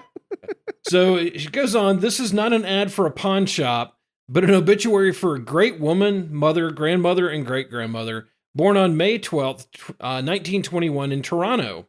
The daughter of the late Pop and Granny Morris. Ryan, are you familiar with Pop and Granny up there in Toronto? Yes, I'm they're the province over to the left of me from down the map. Sure, I know who they are. There's only a couple of dozen people live in Canada, you know? Yeah. Exactly. She leaves behind a very dysfunctional family that she was very proud of. Pat was world-renowned for her lack of patience and not holding back her opinion, and a knack for telling it like it is. She always told you the truth, even if it wasn't what you wanted to hear. With that said, she was genuine to a fault, a pussycat at heart, or sometimes a lion, and yet she sugarcoated nothing. Her extensive vocabulary was more than highly proficient at knowing more curse words than most people learned in a lifetime. She liked four-letter words. She's not a sailor. Yeah. I was thinking the same thing. She liked four-letter words as much as she loved her rock garden. And trust us, she loved to weed that rock garden with the help of all of us helpers when child labor was legal. Or so we were told. Everyone always knew where you stood with her. She liked you or she didn't. It was black or white. As her children, we were still trying to figure out which one it was for us. But deep down, we know she loved us. She was a master cook in the kitchen. She believed in overcooking everything until it chewed like rubber, so you would never get sick because all the germs would be nuked. Freezing germs also worked. As by Friday, our school sandwiches were hard and chewy, but thoroughly germ-free. All four of us learned to use napkins. You would pretend to cough, spit the food into it, and thus was born the Stocks diet. If anyone would like a copy of the homemade gravy, we would suggest you don't. She was preceded in death by her loving husband, Paul Moo Stocks, and elderly daughter, Shelley Stocks Mines, and her beloved pets named Tag, Tag, Tag, and Tag. All of whom loved her dearly and will never forget her tenacity, wit, charm, and grace, and undying love and care for them. Please give generously to covenanthousetoronto.ca in memory. A private family celebration of life will be held. She sounds exhausting. She really does. Well, she could hardly catch her breath. Yeah. Yeah, and it sounds like a weird place to grow up there at the Stocks house. I do have a bone to pick, though. Maybe this is just about one of her descriptions. I don't like when people say she was always honest with you.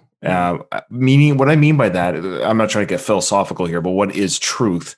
It's maybe their truth. But I don't like when people use that as the excuse to be mean. Right. You know what I mean by like, oh, I'm just telling you like I see it. Well, okay, but you can tell it like you say it, but not. You don't have to. You don't have to share your truth, or you don't have to share your opinion. And it's often when people say, "I'm just telling the truth," it's usually because something was said that was hurtful, and you don't have to say that. Anyways, that's just me. I'm anti-mean people. I just wait, you on this podcast with me? Yeah, no, you guys are not mean. Not the kind of mean I'm talking about. No, but I know what you're talking about. I used to work for a guy who was like that, who would just insult everybody just to insult them. And then he'd always come back and say, "Hey, I'm just telling you what I think. I'm just being honest." Yeah, but nobody's asking. Don't get upset. Right. It's the truth. You're that kind of thing. Total honest a-hole. Yeah. So that's just my little. I don't know. as I get older and as I get, I'm past midlife, I assume. I don't think I'm going to make it to 94 like she did. And there's a part of me is like, I just don't have time for it anymore. I just don't have time for jerks. I'm just sick of them. I'm just sick of people that are mean. I'm just tired. I agree with the irony is not lost on me that the Canadian guest would be the one who has problems with mean people and is telling everybody to just be nice. Look, it's an easier way to live. I don't have a problem with your philosophical statement about meanness, because I do agree that there's too much of that. But at the same time, as a parent of children, I had to be very honest with my kids, and because I didn't want to lie to them and tell them, "Oh, you're the greatest singer ever," or no, that's not what I'm saying. You have to be honest at the same time, but in a way that, well, hey, sometimes we ticked our daughters off. I mean, we would come home from a soccer game, and my wife and I would be like, what were you guys thinking? Well, the coach said we were great. I'm like, well, the coach is lying to you because you suck. Okay. You lost by 19. No, yeah, of course. I should say within your area, like I should call it your area of responsibility. I've got 6 kids. I got 4 in the house right now. No, I never. You have to do corrective measures. You have to say this is not appropriate. This is not the way to be. But I call it the area of responsibility when you have people like coming into your area of it's not they're like, what are you doing? And you're correcting me on something that has nothing to do with you. I guess at the end of the day, kindness always wins, but it doesn't mean you can't be honest. Right. What I mean by that, or be truthful, or be true to your word. But there's always it's how I operate as an instructor even. And I'll reprimand a student when necessary, but it's never done out of meanness. Yeah. There's a difference for when we would say to our girls, look, we know you're capable of doing better. I don't care what the coach said. This was not your good day. And my girls told us when they got older, they said, you know what? We didn't understand it in maybe middle school, but when you would come to us after a game and go, oh my God, you killed it. You were like lights out that whole game. It meant a whole lot more to us because we knew you weren't just saying it.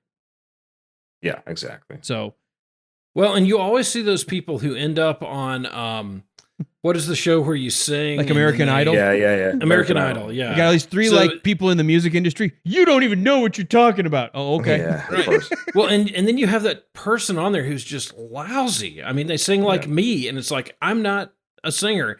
But they're like, well, my family has always told me that I'm good. And it's like, you just cringe because you're like, why didn't somebody in that family pull her aside and say, sweetheart, you have all kinds of talent. Singing is not it. That was mean to not tell him the truth. It was mean to tell him, you are so good, you should go on American Idol.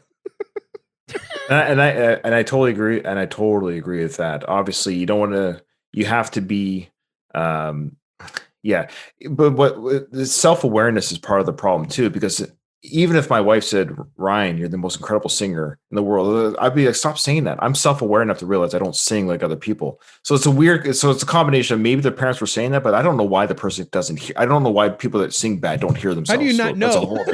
Yeah, it's weird. Well, there are a lot of people I know in my career in radio that are not aware of the audience. They're just talking like, do you not realize what you're doing? Shut up.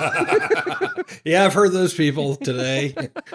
About 4:00 this afternoon on a station I was listening to. Hey. Oh, wow. So, and I tell this story, but I think it's funny when you talk about self-awareness.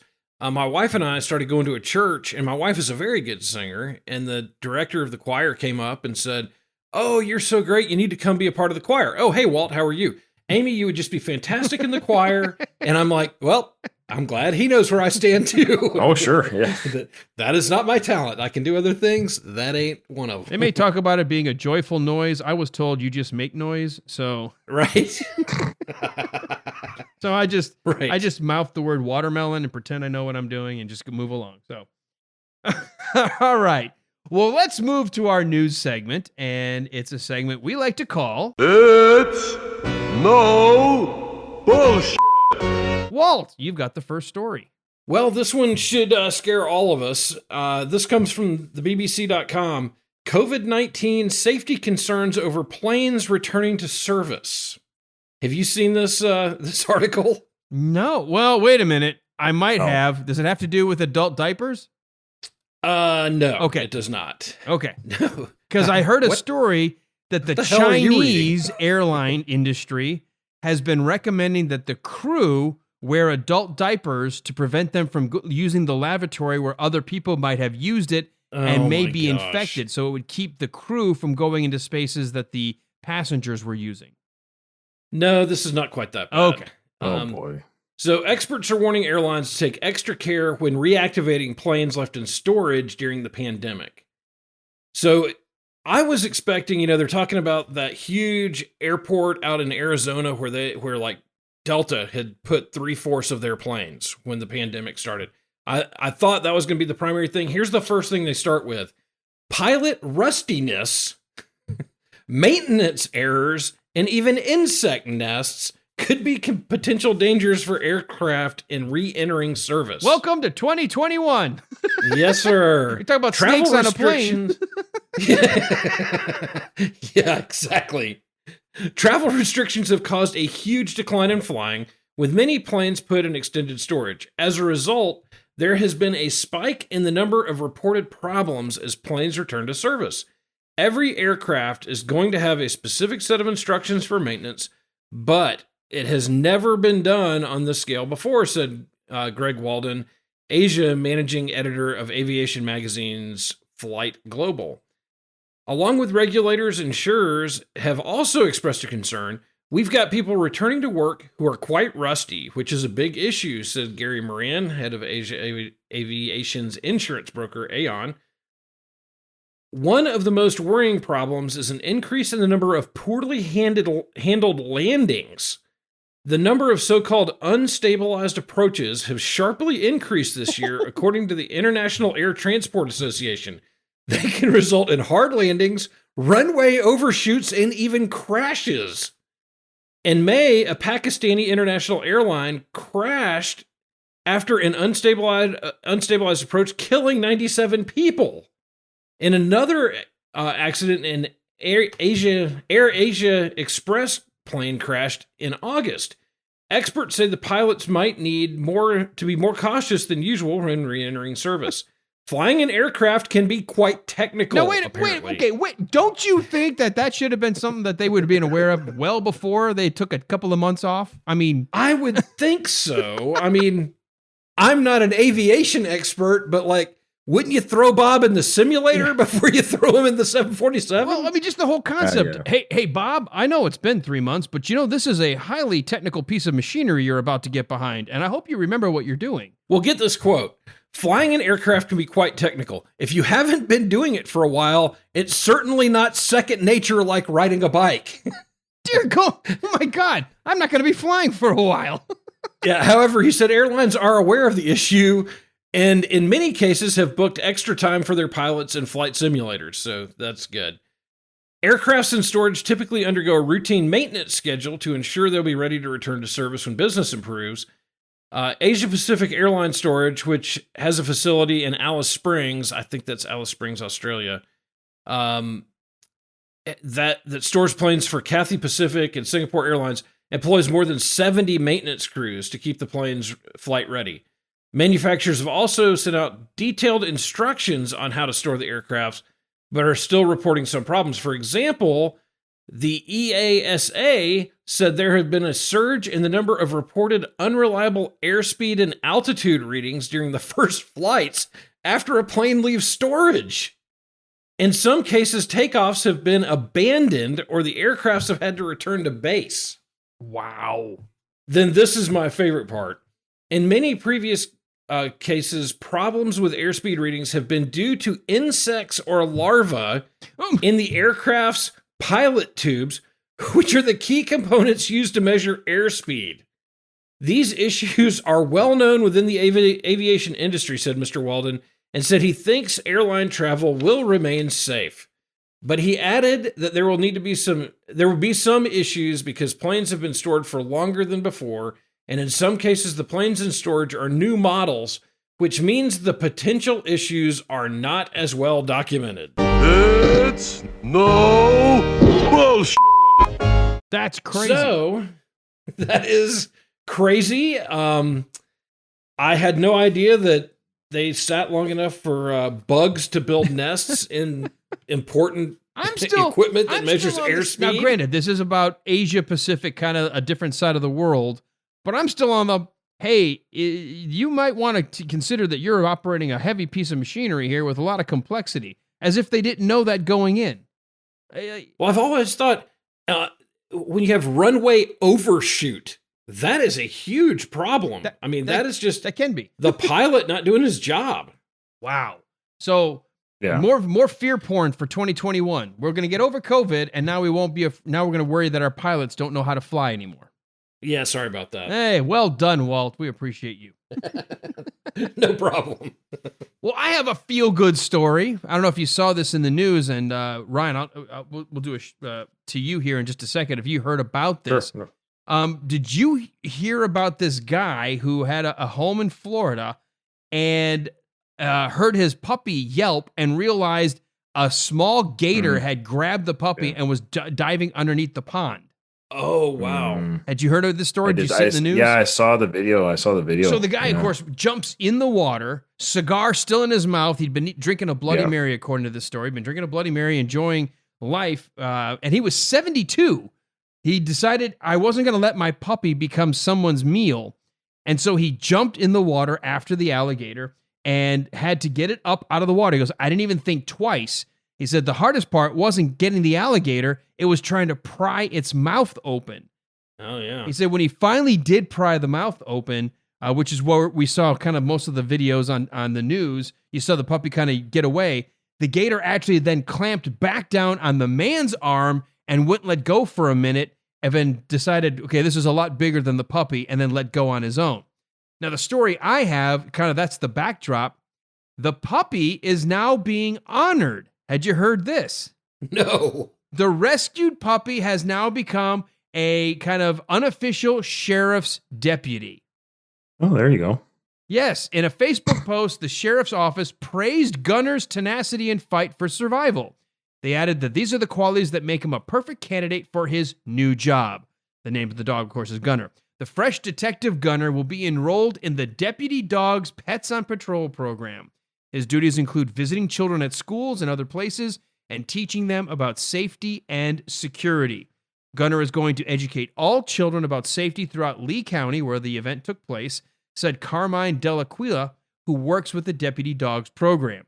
School bus safety, safety as it relates to the water, alligators in the ponds, toads, cane toads, any types of dangers that children face every day. These dogs will become the mascots to the department to help illustrate to children about those kinds of dangers living in and around their own environment. It's no bullshit. How wild is that? The dog is being given an honorary job as a deputy to talk about its, I guess, I don't think he'll be doing the talking, but to, as an example of, careful, those ponds in Florida could have gators in them. Actually, I just read a follow-up piece on that news report you're giving. It turns out this dog has the most collars of anyone in his department. Wrong, sir. Wrong. More colors, like in terms of his coat? No, more collars. Oh, collars. As in arrests. That's a stupid dad joke pun. I apologize. Sorry. That's the kind of stuff I bring to. Man, I'm trying to decide. Am I tired or was that just really bad? No, it was probably my delivery. I gave it too deadpan. I'm leaving it as is. Anyway, I thought that was cool because I would have done the exact same thing as this guy. I'm not going to read the entire article. I've kind of already summed it up. But one of the things I did like in the deeper down is he said, I didn't even realize I still had the cigar in my mouth until later. He said, especially rewatching the video, that he just didn't even think about he didn't think twice. He just knew his puppy was in trouble and immediately ran in after it. And that's exactly how I feel about my dogs. I would certainly have done the exact same thing to protect my puppies. They're every bit as much of our family as any one of our kids. And so hats off to this guy and the fact that here's a 72-year-old retiree kicking back, got a Bloody Mary in one hand, cigar in the corner of his mouth, watching the sunset when all of a sudden he hears his dog yelp and sees a gator starts to swim underwater.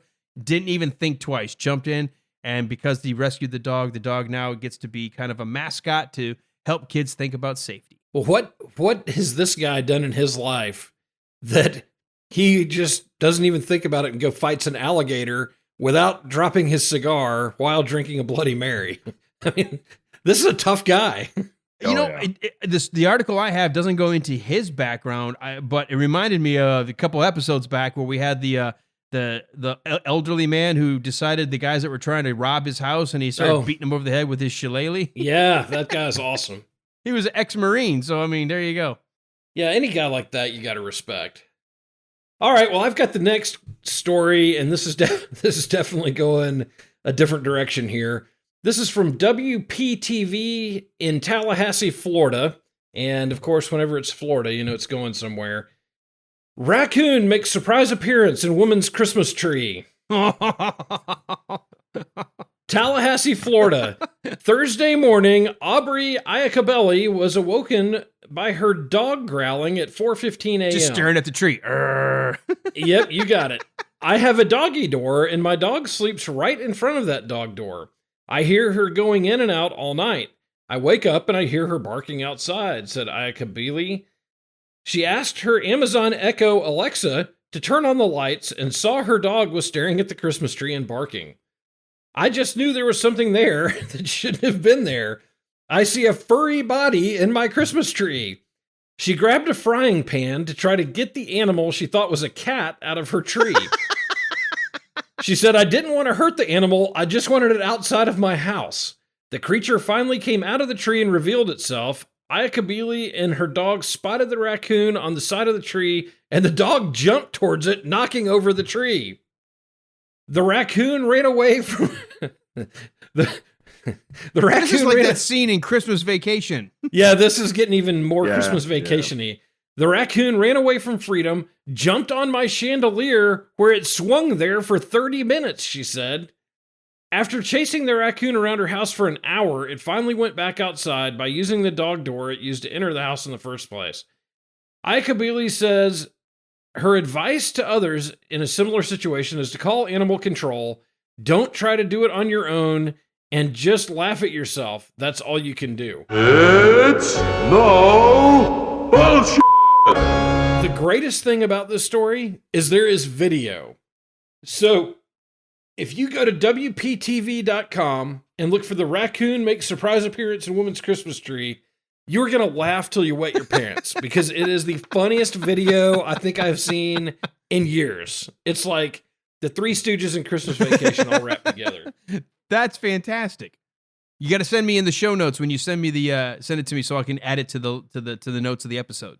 Oh yeah, absolutely. I've got the last one, and I thought this would be a good one to wrap up with. In case you were wondering, this group is actually looking for more students because the art is apparently dying out. But they're getting ready. Chinese men getting ready to perform the Iron Crotch Kung Fu competition. This doesn't sound good. What is the Iron Crotch Kung Fu competition? Well, it entails a steel plate capped log that swings through the air, smashing into a man's crotch. The log is 6.5 feet long and weighs 88 pounds. Nope. No, thank you. When you practice Iron Crotch Kung Fu, as long as you push yourself, you will feel great, said Wang Lutai, head of the Juntun Martial Arts Academy.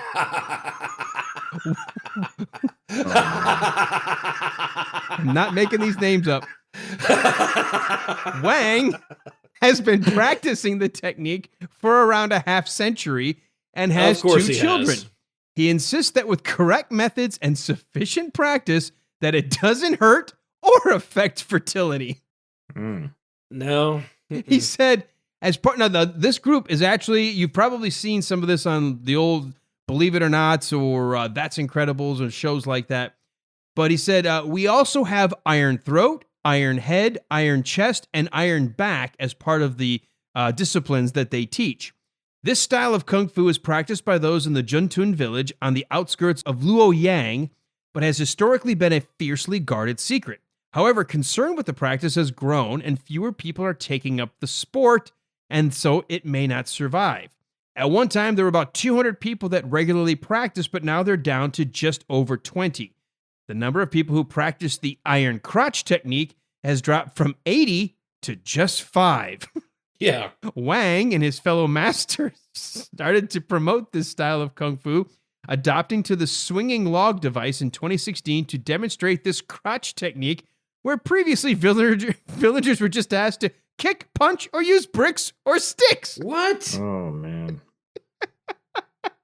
Come on, everybody, take a shot.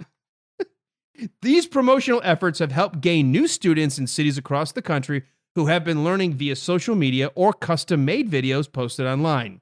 Quote, if there are more students carrying it forward and spreading it to the whole country and the world, if they can carry this form of kung fu forward, then my dream will come true, said Wang.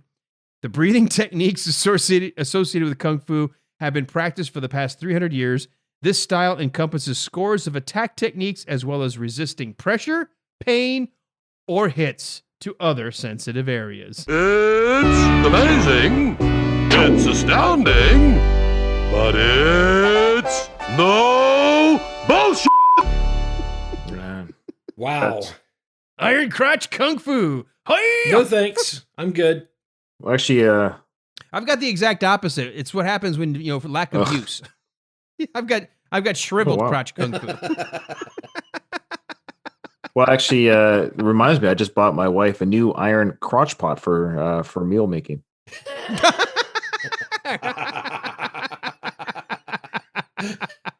Don't forget, you got to season it. Was that one better? That was great. All right.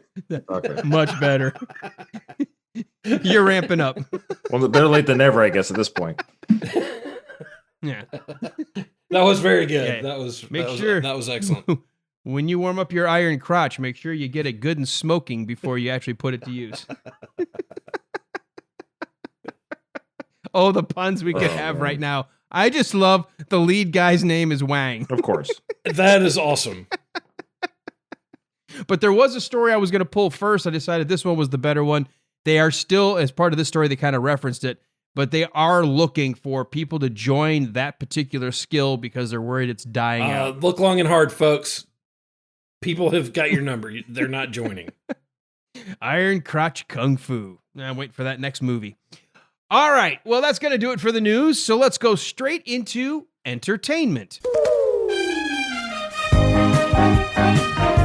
And this is the segment where we like to tell you what we're watching, what we're reading, and what we're listening to.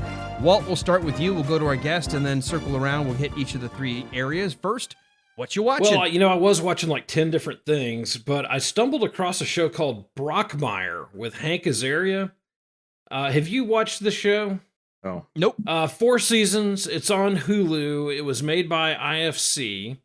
It is not safe for your kids, but it is hysterical. And Hank Azaria is great. Season 4 is a little slow. It takes a weird turn, but it's still pretty good. And but season 1, 2, and 3 are absolutely fantastic. Hank Azaria plays a famous baseball announcer who has a complete breakdown on the air and ends up getting fired from his major league gig and has to take on a minor league gig. And it is really good. And of course, Hank Azaria, from The Simpsons and a bunch of other stuff. Absolutely great if you can stand the language, and there are some crass parts in the show, of course. But outside of that, really, really good. Definitely worth watching. And the other thing I stumbled across, that's on Hulu, by the way, and also on Hulu is a show called Moonshiners Master Distiller. I'm sure neither one of you have seen this. Oh. No, but I'm interested. So I'm not big on like reality shows and contest shows and all that, but on this show, they have 3 guys who are moonshiners, and they bring them on and they basically compete against each other to see who can be the best moonshiner of whatever kind of moonshine it is that they have in mind for that day. So if you are the winner of round 1 and you make the first initial, great jar, you get to pick from whether it's the spices or the fruits or whatever it is that are, moonshine still parts, whatever is offered to the winner. And it just is really kind of a crazy show. It is total redneckery at its best, but it is really entertaining. And at the end, you're kind of like, okay, where do I go to buy this stuff? This sounds great. And you learn all about how it's made and the history of moonshine. So I highly, highly recommend it. Again, it's called Moonshiners Master Distiller. Excellent. Okay. What about anything else that you're watching? I mean, because I'm going to get to one that we probably are both watching together week by week as they drop, but I don't know. Well, do you want to go ahead and talk about The Mandalorian now? We can. That show, man, I say it every deadgum week. That show gets better every week. It is absolutely awesome.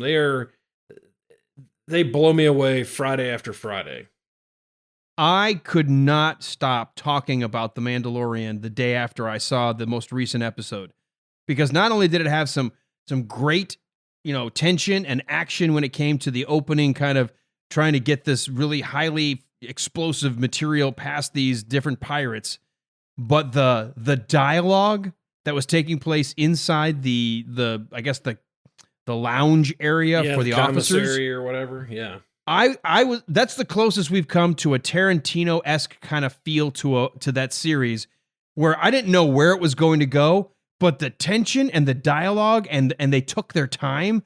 And then when they eventually hit the climax of the scene, I was holding my breath. And then the way it ended was perfect. I mean, it was a perfect Well, I love episode. the fact that Bill Barr makes a return. That guy is one of the funniest comedians around, even though he catches a lot of flack.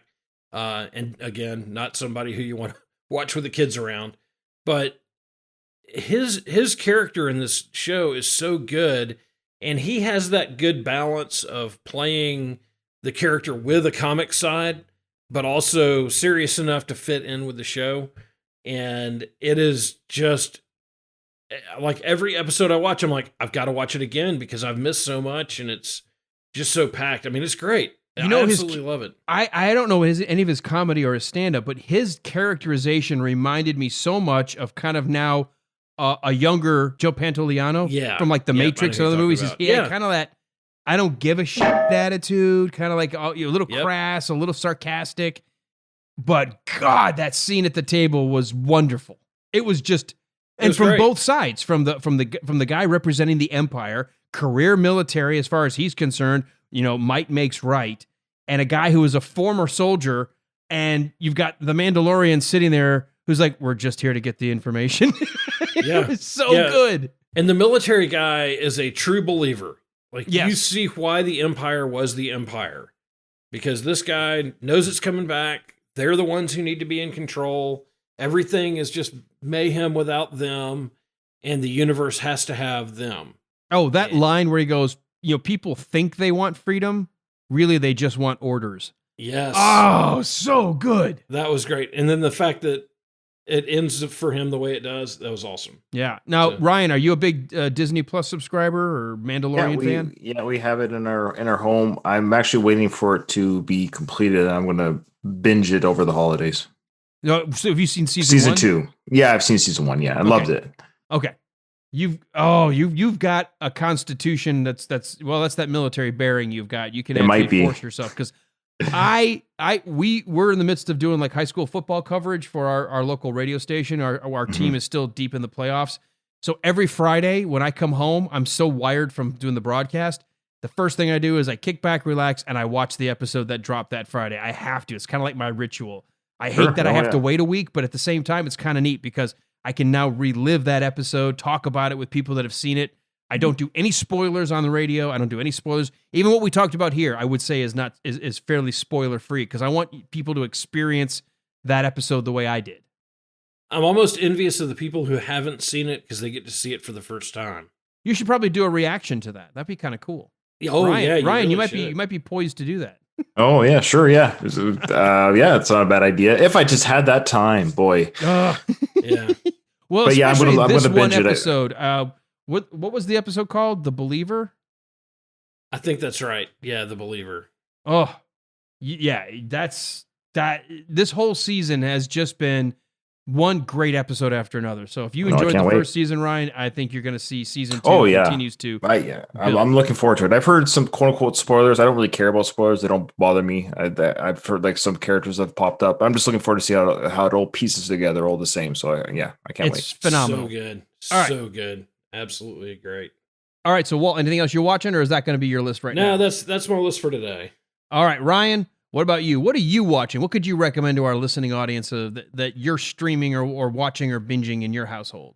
Okay, well, I've got one that you can watch with the wife recommendation, and then I've got one that I watch by myself. So the one that I watch with my spouse is a Netflix original series based on the royal family called The Crown.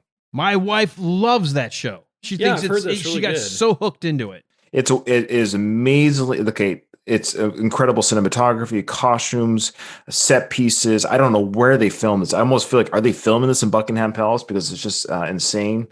It's a historical drama based on the royal family, starting, of course, with Queen Elizabeth's reign. And I am learning so much, and it's legit historical drama. Yes, there are what do you call it? Some liberties are taken with the. Oh yeah, to tell the story. But the bullet points of what each character has gone through in history is all there, and and there's things like, that didn't happen, that didn't happen. I'm like, Google, oh my, all that happened. Mm-hmm. So the big shock stuff is real, and there's just so much I didn't know. So if you have any interest in history and really modern day history, this show is absolutely what people are talking about. It's worth all the noise it makes. It's very good, very well done, incredibly acted, and I just can't say enough good stuff about it. Yeah, my wife would agree. I have not seen many of the episodes. I've heard many of them because she'll be listening in the other room, and I'm drawn to just the dialogue. It reminds me of how well Downton Abbey was done, where you have so much dialogue, and you think, well, what's interesting about that? But they do it in such a way that you're on the edge of your seat, and the fact that it's historically driven makes it just even better. Yeah. Yeah, it's truth is, was it real life is stranger than fiction? What's that term? Truth is stranger than fiction. Yes, truth is stranger than fiction. Yeah, fiction. Okay, so the next one, this is one I recommend. Not to say that I shouldn't say like a woman can't watch this show, but this one is not safe for work. It's a lot of swearing, nudity, violence, but it's an incredible drama. It's called Kingdom. And have you guys heard of this one? I have not. What service is it on? It's on Netflix in Canada, but I'm 90% sure it's on Netflix in the States. Okay. So again, it's called Kingdom. There's another show called Animal Kingdom, and there's another Netflix show called Kingdom as well, which is like a Asian drama about like old, like from centuries ago. So make sure that you can watch any of those if you want. I'm not going to tell you what to watch, but this one is this one.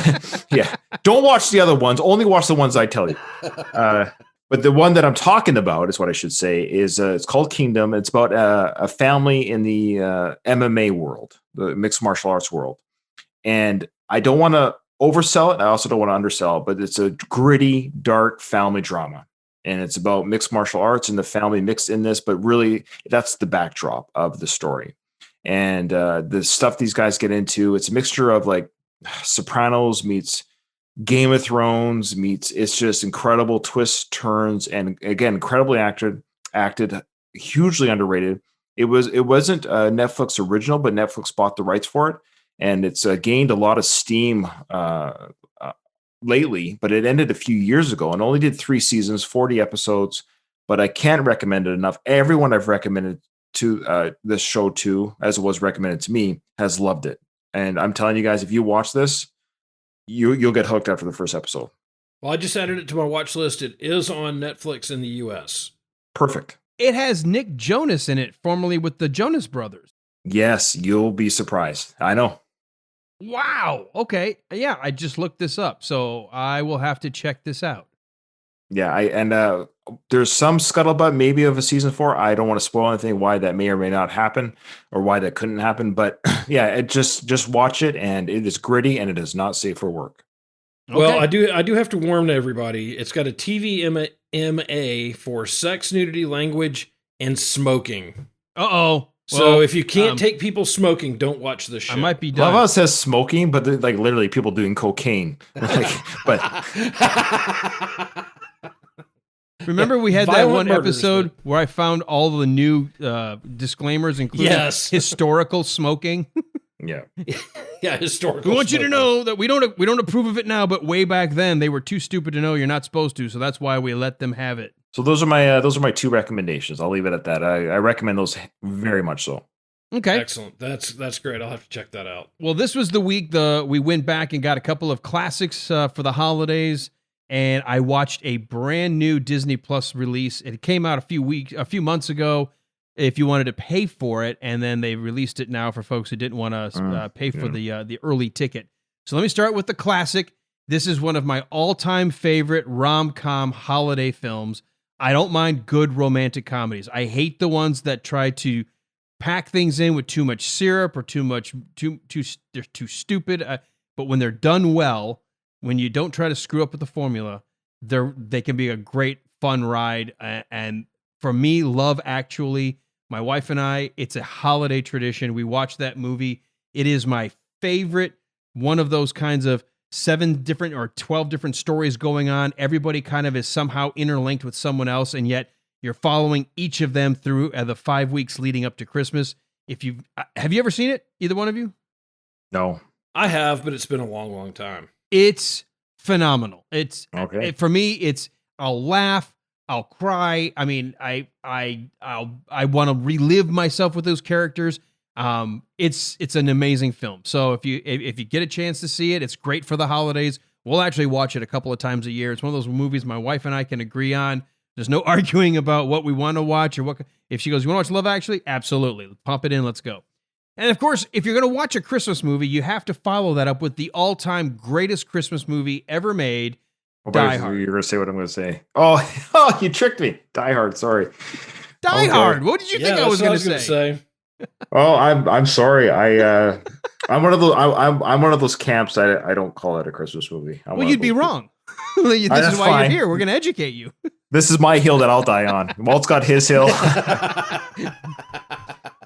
Learn from me. Don't have hills. That's true. Much like Walt's, that's a dumb hill. No, that's true. That's fair. This is one of the all-time greatest Christmas movies. But it's also the action movie that so many people tried to emulate since this film, and so many fall short. It is still to this day one of the greatest just 80s style action movies that still holds up. My girls watch it with me. They love it. It's a fun ride. It's just one of those movies it's magic the way it happened. And I will say, as a side jaunt, if you haven't checked out the Netflix series, The Movies That Made Us, season 1, they broke down, one of the episodes was about the making of Die Hard. Oh, wow. I learned so much. I thought I knew everything about that movie, and I learned stuff behind the scenes about Die Hard. But so those are my 2 throwback classics I watched this past week. But then I'm going to throw on to that the live action Mulan. I loved the animated one with the kids. I didn't think it was as strong as some of the other ones, but I loved it. It was still a good one. I really, really liked it. I know there were a lot of critics that kind of panned the movie. And here's the problem I have with modern critics. They want everything to make some kind of a social statement, and they want to do something that's like in your face and hit you over the head with some kind of a social justice hammer. So you know what? It's a great movie about a girl doing what she needed to do for her family. And if you wanted a lot more depth or something, write your own story. This was fantastic. The cinematography was great. The story was great. The costuming was fantastic. The acting was wonderful. And at the end, and maybe it's because I'm a dad of daughters, when the dad recognizes what his daughter has done, and the fact that the shame that he thought she was bringing to the family was actually being recognized by the emperor as something positive for the whole of the nation, and he realizes what an amazing daughter he has. Yeah, I was like that dad going, yeah, she's a good girl. I just loved that movie. It was really, really good. That's awesome. Yeah, I haven't seen that. I'm looking forward to seeing that one. I want to see that one. Again, if you're looking for some social justice message, or you want some real, like, in your face, kind of make people uncomfortable, it's not going to do that. It's not that kind of movie. If you want to have a flick that's going to be great for the whole family to watch together, you can have young kids sitting there, and maybe those daughters in your family realizing, hey, you know, I might be cut from a different cloth, and that's okay. I don't have to follow a traditional female role. I can do something different with my life. I thought it was phenomenal. Awesome. So, and then of course we already talked about The Mandalorian, but that's something I don't miss each week. We've already talked about it. So that's what I watched this past week. So let's go around to, if you have anything, what are you reading, Walt? Well, I am going to finish off a couple of books in our off time, but one of them I had mentioned last week, and I have been diving into. It's called Texas Ranger.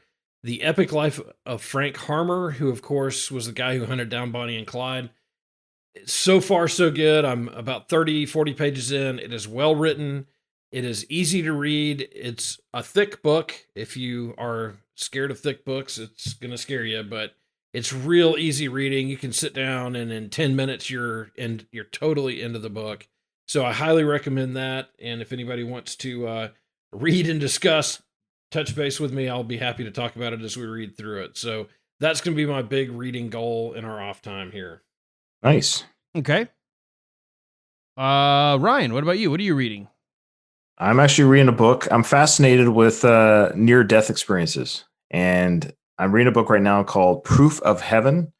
It's a neurosurgeon's journey into the afterlife. And for a disclaimer, I'm not religious, but I find near-death experiences and the accounts that many people seem to share in a common way and what their journey or what they come back with, a fascinating thing to just listen to or look into. I don't know if I subscribe to everything that's being said, but I still find the experience or the retelling of these experiences quite fascinating. I've heard of that book, and the person who recommended it to me said kind of the same thing. So I'll have to check that out. Yeah. Very cool. It's an easy read. Excellent. All right. And that's the one thing you got? Yeah. Okay. I had the chance to interview this author, and I started reading his book ahead of time. We got a courtesy copy, and he did a book signing not too far away. I didn't get a chance to go to it. But the guy's name is Pierre. He goes by Pete, but Pierre Charette. He was one of the long-standing DEA agents. He wrote his book. The first part of it is basically the first half of his life. He was actually part of the team that discovered and broke the heroin connection called the French Connection, smuggling heroin into our country from France. He was born in Montreal, was French-speaking, and so they needed somebody who could very easily help on the American side infiltrate France and some of the gangs in France. So he became an undercover DEA agent, got himself into positions where he thought multiple times that was it. He was going to be on the chopping block and killed. But so far, he's been able to survive his whole career, came back, went to several different places around the country training, and he actually was here in Atlanta where they did a huge drug bust in Dallas, Georgia. The book is called One Hell of a Ride, the investigative and undercover life of a DEA agent. The guy's name is Pierre Charette, goes by Pete. I would highly recommend this book because it is the true story of what it was like to be undercover, being involved in these different gangs and the international gang lords, and multiple times nearly having his life taken from him while he was undercover pretending to be part of this drug underworld. One hell of a ride. It is truly, that title matches what's in this book. Is he the guy that the French Connection was based on? I believe so. And I will tell you this right now, Walt, we will likely get him next season. Oh, wow. Yeah, we need to interview him. Because he's working on part 2 of his story that was just so big. So this first part is really when he kind of, grooming from a fledgling police officer, getting involved in narcotics and interdiction, and then because of his French-speaking ability, being brought in to the U.S. to then help the DEA with the heroin smuggling that was going on in the 70s and ending up being used overseas. And the whole basis of the French Connection and that's just only one. That's only one. Like when I interviewed this guy, I said, you've got not just one Hollywood movie, you've got like 7 that you can write from this. It's amazing. He actually is supposedly in talks with like a Netflix for a potential series. Wow, very cool. Oh, interesting. That would be great. Yeah, One hell of a ride. Check it out. All right, so let's go to the final segment. What are you listening to? This could be music. This could be a Sirius XM channel. This could be a podcast. Your chance to do a shout out for what you like to listen to. Man, I've got so much stuff. I've got to purge my my iPhone because I've got so many things. But the 2 that I'm really gonna try to get into the next couple weeks and listen to a lot of, the good old Grateful Dead cast, which speaks for itself, and the Dirty Harry Minute. They've just put out 2 episodes of fan fiction. They asked Alan and I to read some of that, and so I'm not sure if we're on the same episode or if I'm on episode 1 and you're on episode 2. I think I'm on 2 because I got mine to him a little bit later. Okay, gotcha. So that's Dirty Harry Minute. If you subscribe to their feed, the latest 2 episodes are part 1 and part 2 of their fan fiction, and Alan and I will be familiar voices there. But that's an Australian team of people that put together that podcast. It is really great. If you're a Dirty Harry fan or an Eastwood fan, or even just a fan of that era of movies and TV shows, you will enjoy that podcast. That is a fun group of people and definitely worth checking out. Excellent. And that's called, the first one was called, though, The Good Old Grateful Dead Cast? The Good Old Grateful Dead Cast. And that's put together by some folks who are really, really knowledgeable on the Dead. And they'll pull interviews and songs, that you've never heard of, that have never been released. It's a really in-depth dive on the Grateful Dead, but it's very well produced. So definitely worth checking out. Excellent. All right, Ryan, what about you? What are you listening to?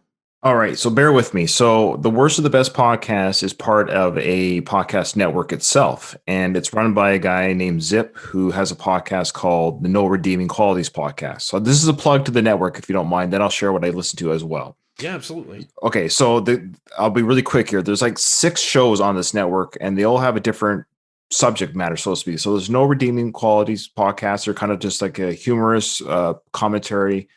And then you have your State Your Take podcast, and they too are, I would say, less humorous, but they have a more serious take on the current affairs of the world. Cult 45, they're a movie review podcast. Then you have Ramblings with Rob. Just like that, he has a variety of subjects every week. Your New Best Friend are 2 people who take questions from their listeners. They just kind of discuss those questions, kind of like a Dear Annie. What do you call her? Dear Abby. Who is that? Dear Abby. Yeah. Then you have One Big Toilet, and that's your put. Yeah, I love the title. Okay, I will be listening to that one. I think you guys, knowing you two, I think of these ones I've mentioned so far, he would be up your alley. One Big Toilet's a political podcast, and it's really, really well done. And then lastly, the sports podcast is called The Week Ended Take. Okay, so it's all part of the Gamma Gator Production Network. It's a growing podcast network that has allowed the Worst of the Best to be a part of. So that's what you hear the bumper at the end of my show. It's called Gamma Gator Productions. That's what it's referring to, is that network. Yeah, so I would be remiss if I didn't give a shout out to those guys because they're probably listening. Absolutely. But the one that, but the one I really enjoy, not those crappy ones. No. Wait a minute, you got to edit that out. No, the one that I stumbled on my own. It's weird how I just stumbled on these guys, but they're called Who Are These Podcasts? I don't know if you've heard of these guys. No. Okay, so he actually the main host Carl, he actually guested on the Star Wars one that I did. So if you heard my Star Wars episode, he was actually the guest. Oh yeah, host. yeah. I knew who you're talking about now. Okay, cool. Yeah. So these guys basically, full disclaimer, especially if you're a podcaster, what these guys do is they basically tear apart other podcasts. So they look for shows awesome. And then they riff on them. Yes, and they've actually riffed on a couple that you guys listen to. Yeah, I see that. How Did This Get Made is on here. So yeah, I'll have to listen to that. And they're incredibly funny, incredibly well produced, and incredibly brutal. And so they will tear apart your favorite podcast. But if you, as a listener, I know this isn't to say you guys would do this, but take it for a grain of salt. But every now and then, there's of course a podcast that takes offense, and they have these like. It's quite the dramatic little back and forth that can happen, but they're so good at what they do. Who Are These Podcasts? I can't recommend them enough. They do a great job. Basically, yeah, they tear apart podcasts. And as a podcaster, I listen. And I'm like, oof, I got to be careful. I don't do that. Oof, that's good advice. So I actually listen to what they have to say and say to myself that they're not wrong. What they tear apart is not wrong, and they do it in a very humorous, fun way. So that's if you're a podcast listener and you want humor, these guys are incredible. Excellent. That's great. Well, I'm going to start off with something. I'm going to get my normal shout out list to all the podcasts that we like to listen to, especially the ones that I subscribe to. But one of the channels, I'm a Sirius XM subscriber. I do like having Sirius XM in the car. And, during the start of COVID, at least I think it was during COVID, because I got an email saying, we're going to now allow you to stream. You don't have to pay any extra. So what's cool is I can then take that stream, and I downloaded the skill for my Alexa. So whatever I'm listening to in the car, I can come straight inside and tell my Alexa to keep playing that Sirius XM channel and just keep listening at home. And there is one for the holidays called Holly, which is sort of an upbeat pop, some of the best of Christmas music, but it's also a lot of newer hip groups, a little younger artists that are doing covers of the classics. Then they would throw the classics in. Sometimes by whatever algorithm they use to pick songs, you might hear 3 versions of Let It Snow in a row, or Baby It's Cold Outside, or just classics. And it is awesome. I have been listening to that channel. If you want a good Christmas channel, if you like Christmas music, since this episode's dropping a few days before Christmas here, it's been we're recording this in the middle of the Christmas holidays, the lead up. It's a great channel. So check out Sirius XM's Holly. They've got 5 or 6 different channels doing different kinds of Christmas music. Of them all, that's been my favorite. Awesome. Now, do you Walt? I don't know. Do you have Sirius XM? I do. I listen to it all the time. All right. Are you a big Christmas music person though? Not at all. How are we friends? Well, the funny thing is, like, I've been to seminary. Yes, you have. There are very few Christmas songs I can stomach. I can't take them. You might, because they do throw some standards in there, but I'd be surprised if you didn't like some of the more modern ones and some of the hip artists doing a brand new Christmas song. Maybe you've never even heard it, but it's obviously it's a new song, so it's not a cover at that point. It's such a good mix. I just think it's great. Ryan, what about you? Do you have something like that in Canada, Sirius XM? Oh yeah, it's here as well. It's available service here as well. I don't subscribe to it, but definitely I know what it is. Yeah. All right. Well, the podcast I've got to give shout outs to, without a doubt, of course, we've got to give a shout out to The Worst of the Best, because that is a great podcast. I love the premise, the concept.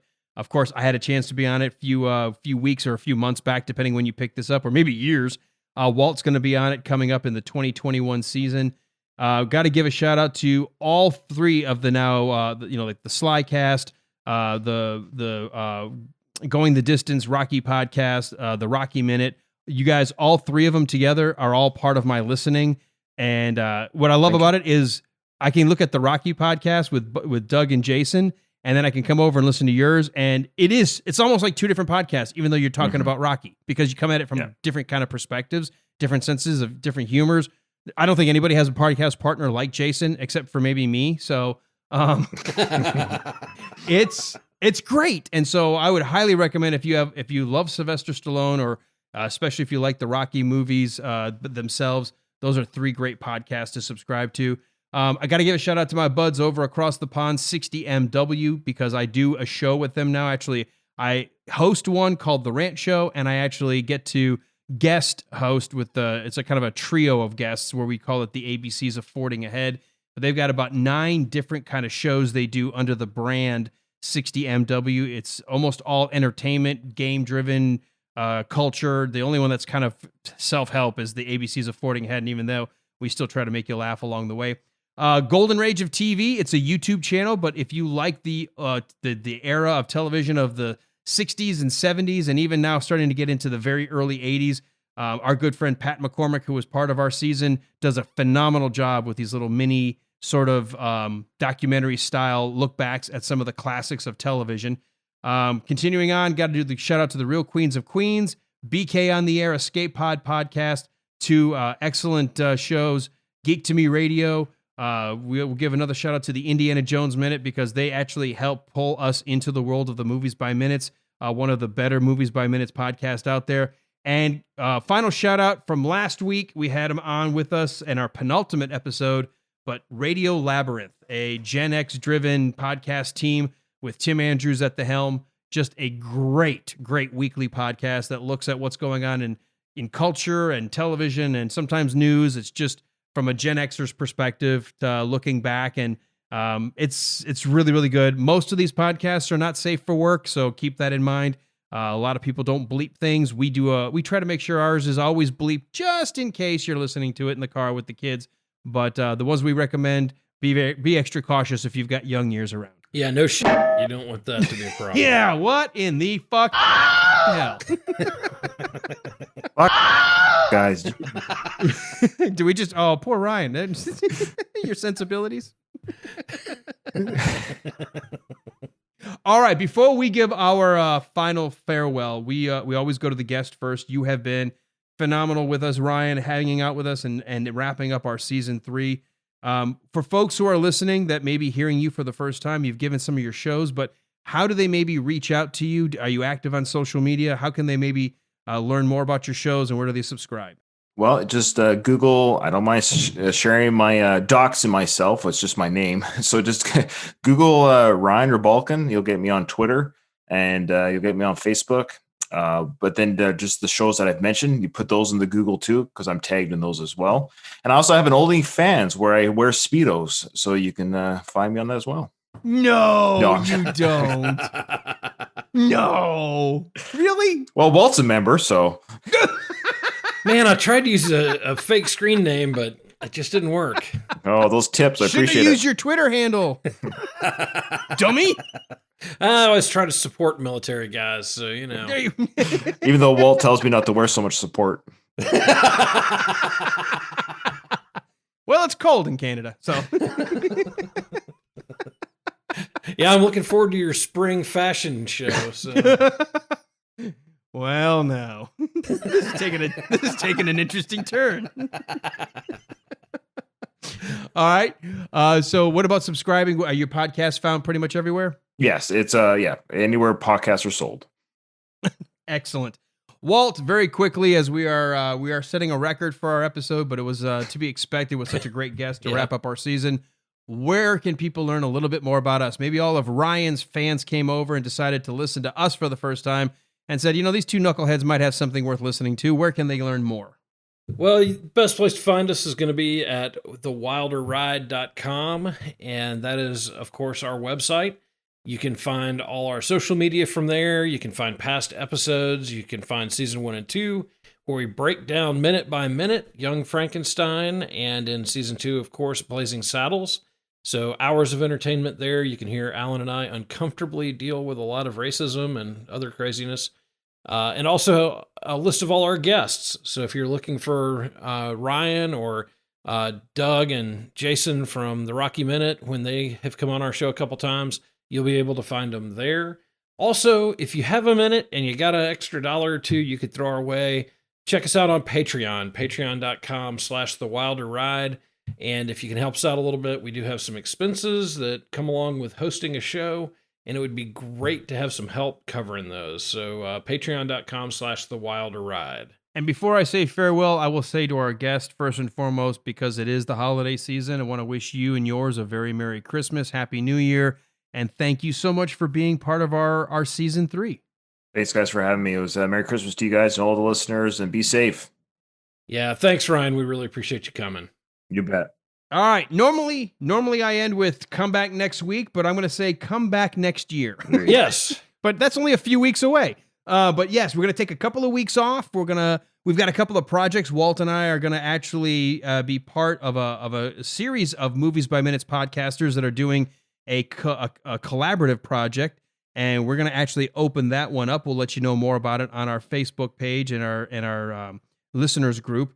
But we've got to get that under our belt, and we're going to get ready all for season 4 in 2021. So, as Walt said, find us on Facebook, like us there, follow us on Twitter, follow us on Instagram, everywhere you can find our podcasts. You can subscribe and continue to support and share the episodes. Rate and review if you can; doesn't cost anything, and that way we can continue to grow our audience as we move into season 4.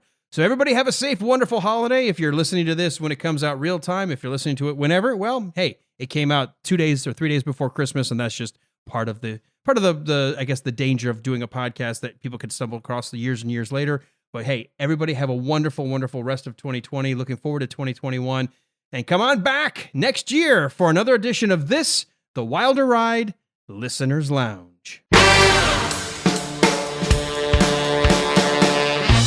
Man, that was really some good stuff, except, the Speedo talk. I don't know. That's a whole new podcast. That hits a little close to home, having been, in barracks with 80 other guys. It's just par for the course. Yeah. And then all of a sudden I look back and there's Ryan saying, this has been been his favorite thing in his career was being with a bunch of young men all naked in the showers? Maybe. Is that what you said? I don't discriminate. It's all good. It's all gravy. It's okay. Hit the dance floor, you wanna be jumping jack. Jump on in, jump, jump in. Hit the dance floor, you wanna be jumping jack.